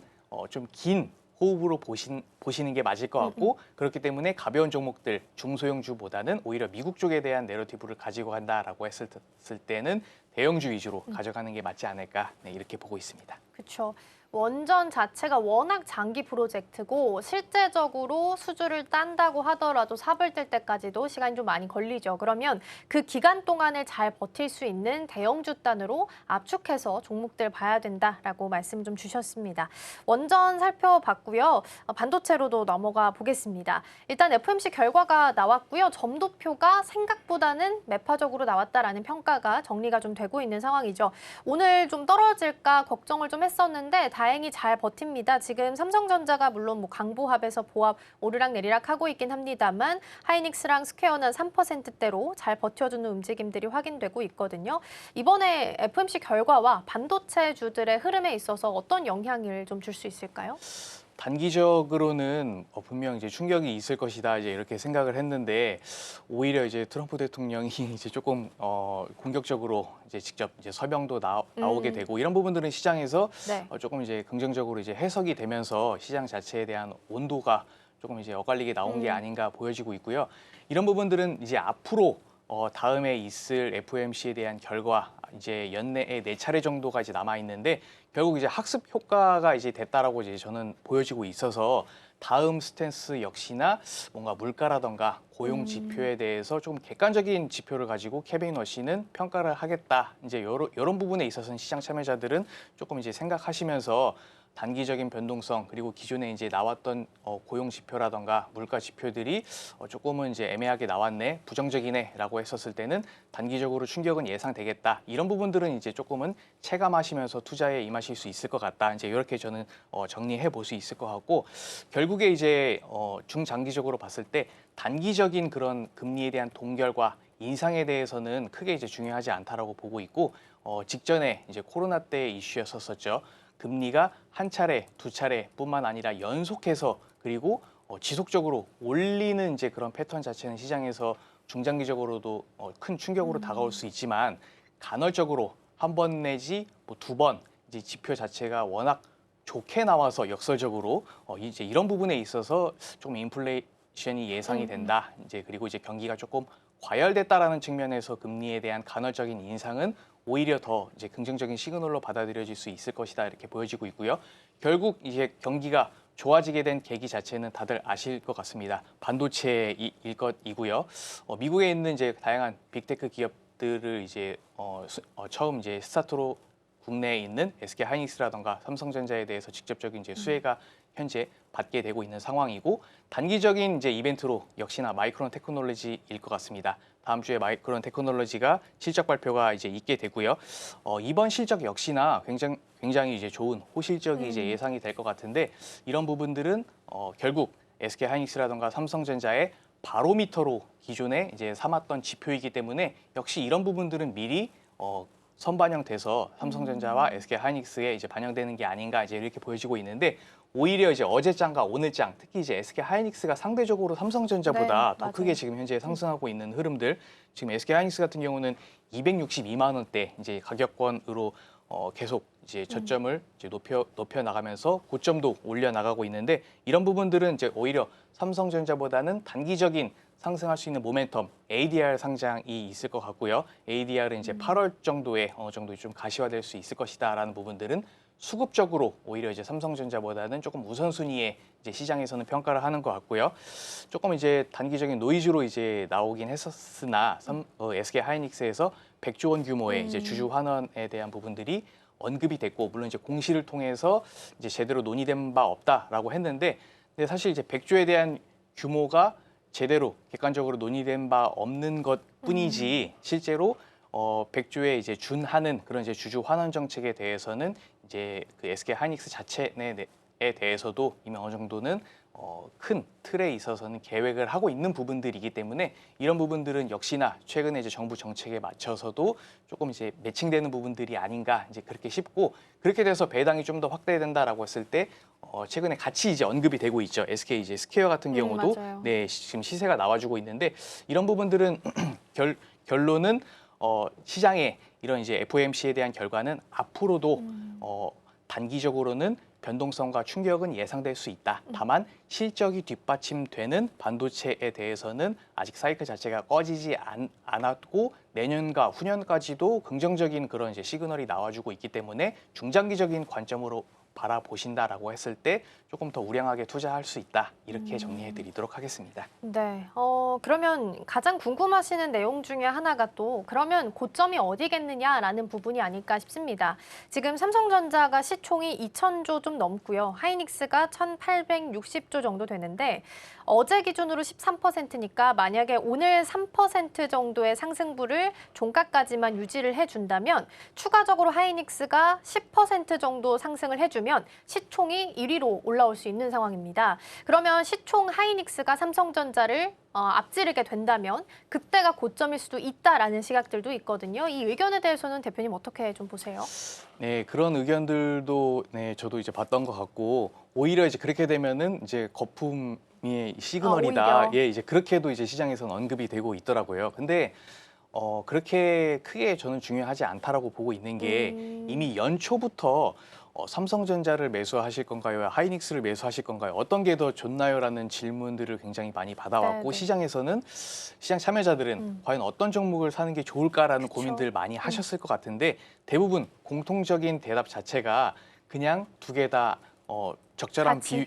비율로 사셔라. 엄마가 좋으냐, 아빠가 좋으냐 거의 이런 이제 비율로 이제 많이 비율을 했기 때문에 SK 하이닉스가 지금 현재 앞서 언급드렸던 그런 이제 단기적인 긍정적인 모멘텀들이 현재 삼성전자보다 상대적으로 더 많이 가지고 있고, 그리고 시장에서도 많이 이제 언급이 되고 있고 세일즈 되고 있기 때문에 시세 자체가 더 이제 좋은 것이다. 이제 이렇게 정리할 뿐이지 결국에 SK 하이닉스가 크게 상승하는 만큼 삼성전자 역시도 키 맞추기 할 가능성이 크다. 저는 이제 이렇게 보여지고 있는 게 두 개 이제 기업이 가지고 있는 그런 사업 영위 자체가 조금씩은 다르고 SK 하이닉스 같은 경우는 이제 속보도 하나 이제 나왔죠. HBM4E에 대해서 이제 상용화라던가 이제 이런 부분들 언급이 돼서 시장에서는 조금 더 상승 탄력을 받는 것 같은데 삼성전자 나름대로 같이 따라갈 수 있는 그런 기술력과 여력들 있다라고 저는 이제 보여지고 있고요. 이런 부분들은 결국 디램 쪽뿐만 아니라 파운드리 쪽에 대해서도 오히려 SK 하이닉스보다는 조금 더 강점을 가지고 있고 해당 분야에 있어서 좀 매출 캐파를 늘릴 수 있는 그런 이제 요소가 있기 때문에 결국 하나만 이제 간다라기보다는 결국 이제 SK 하이닉스, 삼성전자 그리고 이제 마이크론 테크놀로지 세 개를 묶어서 이제 다 같이 가고 있는 구조이고 결국에 이런 쇼티지 자체는 물량이 조금 이제 풀렸을 때 완화될 것으로 이제 보여지고 있는데 이런 이제 캐펙스 증설에 대한 부분은 이제 내년과 후년까지도 이제 시장에서 예상되고 있고 이제 그런 이제 공장 정상화 가동률 자체가 이제 그렇게 이제 시기를 보고 있기 때문에 당장은 그렇게 큰 우려할 필요는 없다. 그러니까 거품 쪽에 대해서는 우려할 필요는 없고 SK 하이닉스가 조금 더 PER 밸류 그리고 이제 시가총액 밸류로 삼성전자보다는 앞질 수 있을지언정 역시나 이제 키 맞추기로 다시 삼성전자도 갈 수 있는 여력이 있다. 네, 이렇게 정리해드리도록 하겠습니다. 네. 그렇게 본다면 시총을 추월한다 하더라도 삼성전자는 거기에 맞춰서 또 따라갈 거다라는 말씀을 주신 것 같아요. 사실 뭐 음봉시마다 매수하고 모아가야 된다라는 이야기 많이 들으셨을 텐데 기회도 많이 주진 않습니다. 삼성전자도 지금 오늘까지 3거래일 종가 봐야겠지만 3거래일까지 지금 양봉이고요. SK 하이닉스도 오늘 기준까지 본다면 현재 기준까지는 양봉으로 지금 4거래일 연속해서 그림이 좀 나타나고 있는 상황입니다. 그러면 상대적으로 소외받고 있는 쪽, 오늘 뭐 기판 쪽, 삼성전기가 7% 정도 오르지만 기판을 제외하고는 나머지 소부장들에서는 힘을 영 쓰지 못하는 종목들이 더 많이 있는 것 같습니다. 소부장단 안에서의 섹터 내에서의 순환 흐름, 언제쯤 우리가 7월 달쯤엔 좀 기대해 볼 수 있을까요? 아무래도 지난주부터 이제 반도체 소부장주에 대해서 수급이 들어올 수 있다라는 이제 그런 부분들이 언급이 됐고 실제 이제 들어왔죠.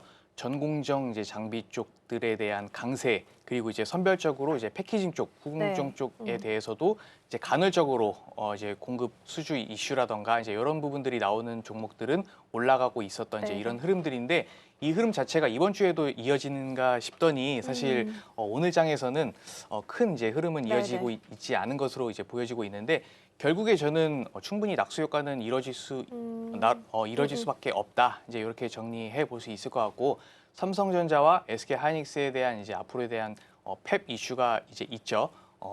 삼성전자 같은 경우는 P4 그리고 이제 내후년에 P5 공장이 있고, SK 하이닉스 같은 경우는 M15X 공장 지금 현재 하반기부터 가동이 이제 더 크게 이제 본격화될 거라는 부분들, 와이언 펩, 용인펩 같은 경우도 이제 내년 2월에 이제 다 완공이 된다라고 하니까 결국에는 이제 미리 선제적으로 장비에 대해서 수주가 나올 수밖에 없고, 실제 지난주에 많은 이제 장비 수주 공시가 이제 나와줬습니다. 이런 부분들은 하반기 들어서 조금 더 공격적으로 많이 이제 나와줄 것으로 보여지고 있기 때문에, 결국에 지금 반도체 소부장주들 SK 하이닉스라든가 삼성전자 대비해서는 퍼 자체가 상당히 높은 수준입니다. 뭐 적게는 20배에서 많게는 이제 40배까지 이제 형성되는 부분이기 때문에, 오히려 이런 대표적인 빅2 종목 대비해서 고평가가 아니냐라고도 이제 의구심이 들 수 있을 것 같은데, 과거에 대한 흐름들 본다라고 했을 때 반도체 소부장주들은 오히려 퍼 고평가일 때 이제 매수를 하고, 저평가로 이제 들어섰을 때 이제 조금 매도하는 이제 그런 패턴으로 시장에서는 많이 언급이 되고 있었기 때문에, 이런 부분들 감안하신다라고 했을 때 오히려 실적은 하반기 혹은 내년에 반도체 소부장주들에 있어서 크게 나와준다라고 하면은 주가 자체는 어느 정도 6개월 내지 길게는 1년 정도 선행해서 움직이는 부분이 있기 때문에, 현 시점에서 오히려 적합한 그런 이제 투자 시기가 아닐까 이제 이렇게 보고 있고요. 전쟁에 이제 있어서 소재 쪽에 대해서 공급에 대한 그런 차질이 시장에서 많이 언급이 됐었었는데, 결국 장비 이후에 이제 소재와 부품으로 이제 넘어가는 그런 이제 흐름인데, 결국 이제 호르무즈가 이제 막히게 되면서 그런 이제 소재 쪽에 대해서 조금 이제 물동량 차질이 있을 수 있지 않겠느냐, 결국 이제 가격 상승으로 이어질 수 있고, 이런 부분들은 칩 관련된 인플레이션이 조금 더 촉발될 수 있지 않겠느냐라는 우려가 있었는데, 결국 전쟁이 이제 종식이 됐고, 소재 쪽에 대해서 필요한 기초 원자재에 대해서도 수급이 원활하게 앞으로는 이뤄질 수 있기 때문에, 이런 부분들은 결국에 소재 쪽에 대한 그런 이제 섹터들, 종목들에 대해서 ASP에 대한 상승들도 예정됐던 대로 조금 더 긍정적인 시그널로 예상될 수 있어서, 결국에는 반도체 소부장주들도 오늘 시장에서 조금은 흔들릴 수 있을지라도 중장기적인 관점에서 SK 하이닉스와 삼성전자에 대한 흐름 같이 보면서 낙수 효과 누리자, 이렇게 정리해드리도록 하겠습니다. 그렇죠. 낙수 효과는 누릴 수 있을 거다라는 말씀 주셨고요. 사실 이제 단독 뉴스긴 합니다만, 코스닥 이제 승강제 관련해서 일부 리그에 70곳 정도만 허용한다라는 이야기가 있습니다. 그러니까 패시브 자금을 딱 강화시켜서 가겠다라는 의도로 좀 보이거든요. 그렇게 본다면 그 안에 들어갈 수 있는 코스닥 시총 상단에 있는 특히나 소부장단들은 훨씬 더 메리트가 좀 있지 않을까 싶습니다. 자, 그러면 그 안에서도 종목을 좀 골라보겠습니다. 오늘 대표님께서 골라주신 토픽 그리고 전략도 함께 들어볼까요? 예, 저는 BH라는 종목을 가지고 왔습니다. 애플향 관련해서 네, 그 이제 곧 이제 하반기에 접는 핸드폰, 폴더블 폰이 이제 애플에서 첫 출시가 될 예정이고요. 이런 부분들은 이제 동사의 직접적 혹은 간접적인 수혜가 예상된다, 이렇게 정리해 볼 수 있을 것 같고요. 이번 2분기 매출 영업이익 자체가 161억 원 정도가 예상이 되고, 오히려 이런 애플향 매출 자체가 3분기 때는 약 600억 정도로 6배 정도에 대한 그런 분기에 대한 그런 상승, QOQ 대비에 대한 그런 상승이 예상되기 때문에, 이 부분들은 결국 폴더블 폰뿐만 아니라 아이폰 17과 18에 대해서도 같이 연동돼서 매출에 대한 증대가 이뤄질 수 있다라는 부분들에 있어서 실적은 어느 정도 맞춰져서 기반될 수 있다, 이제 이렇게 정리해 볼 수 있을 것 같고요. 대표적으로 휘어지는 이제 기판이죠. 이런 이제 플렉서블 기판 자체를 영위하고 있기 때문에 추후에 있을 로봇 관련된 밸류는 아직 저는 묻지 않았다라고 생각합니다. 결국 로봇 쪽에 대해서도 기판이 들어가게 되고, 결국 로봇은 이제 유연함이 어느 정도 이제 생명이기 때문에 휘어지는 기판, 연성 기판이 이제 필요하다라는 부분들, 이런 부분들은 동사가 가지고 있는 그런 이제 비즈니스 모델 중에 하나이기 때문에, 앞으로에 대한 그런 밸류, 이런 이제 로봇 밸류에 대해서는 아직 반영이 되지 않았다라는 부분들, 그리고 동사가 가지고 있는 비즈니스 모델 중에서 자동차의 무선 충전 쪽을 지금 현재 영위하고 있는데, 결국 로봇 쪽도 2시간 내지 3시간 정도면은 충전을 해야 된다라는 그런 현재 이슈가 있기 때문에 결국 무선 충전에 대한 부분들도 동사가 가지고 있는 비즈니스의 가치, 밸류가 묻어진다라고 하면은 현재 로봇 쪽에 대해서 시장이 크게 올라가고 있는데 이런 부분들 BH 쪽에서도 조금 밸류가 더 반영된다라고 했을 때 상승 아직 룸은 남아 있다 이렇게 해석해 볼 수 있을 것 같아서 BH 추천 그리고 관심 종목으로 가지고 와봤습니다. 네, 오늘장 탑픽 종목 BH까지 전략들 잘 살펴주셨고요. 대표님과는 오늘 여기서 인사 나누겠습니다. 오늘 나와주셔서 고맙습니다. 감사합니다. 네, 계속해서 우리 시장 분위기 함께 살펴보도록 하겠습니다. 시황센터 연결해 볼게요. 서수진 앵커. FOMC 회의를 앞두고 관망세가 짙었던 어제와 다르게 오늘 코스피 쪽으로 시장의 수급들이 붙고 있는 모습입니다. 코스피는 강세 흐름 체크되고 있는데 이 장중에 대신증권이 코스피 목표치를 11,500포인트로 올려잡기도 했습니다. 이 때문에 투자 심리도 다시 한번 되살아나는 모습인데요. 코스피는 개장 직후에 사상 최고치를 달성했고 현재 1% 넘게 오르면서 8,954선까지 올라가고 있습니다. 장중에는 8,970선까지 오르기도 했는데 정말 오늘 9,000피를 달성할 수 있을지 이 부분 짚어보셔야 되겠습니다. 사실 간밤 뉴욕 증시를 살펴보게 된다면 FOMC의 금리 기조 때문에 3대 지수 모두 하락하면서 마감을 했습니다. 금리에 대한 결과는 예상대로 동결은 됐었지만 점도표에서 연내 추가 금리 인상에 대한 가능성이 나타나게 되면서 이 부분에서 뉴욕 증시가 좀 흔들림을 받았던 건데요. 그럼에도 불구하고 반도체주가 강했고 반도체 필라델피아 지수도 상승했기 때문에 오늘장 반도체 투톱을 중심으로 코스피 안에 집중적인 수급들이 들어와주고 있습니다. 반면에 코스닥은 어제와 다르게 약세 흐름 체크됩니다. 2% 넘게 밀리면서 1,010선까지 내려오게 됐고요. 어제 강했던 바이오 종목들이 흔들리기 시작하면서 현재 차익 실현 매물들 쏟아지고 있습니다. 그렇다면 수급 상황 살펴보도록 하겠습니다. 먼저 코스피입니다. 현재 외국인들이 6천억 원 정도 매도하고 있습니다. 장 초반보다는 매도 규모를 더 늘려나고 있는 상황인데요.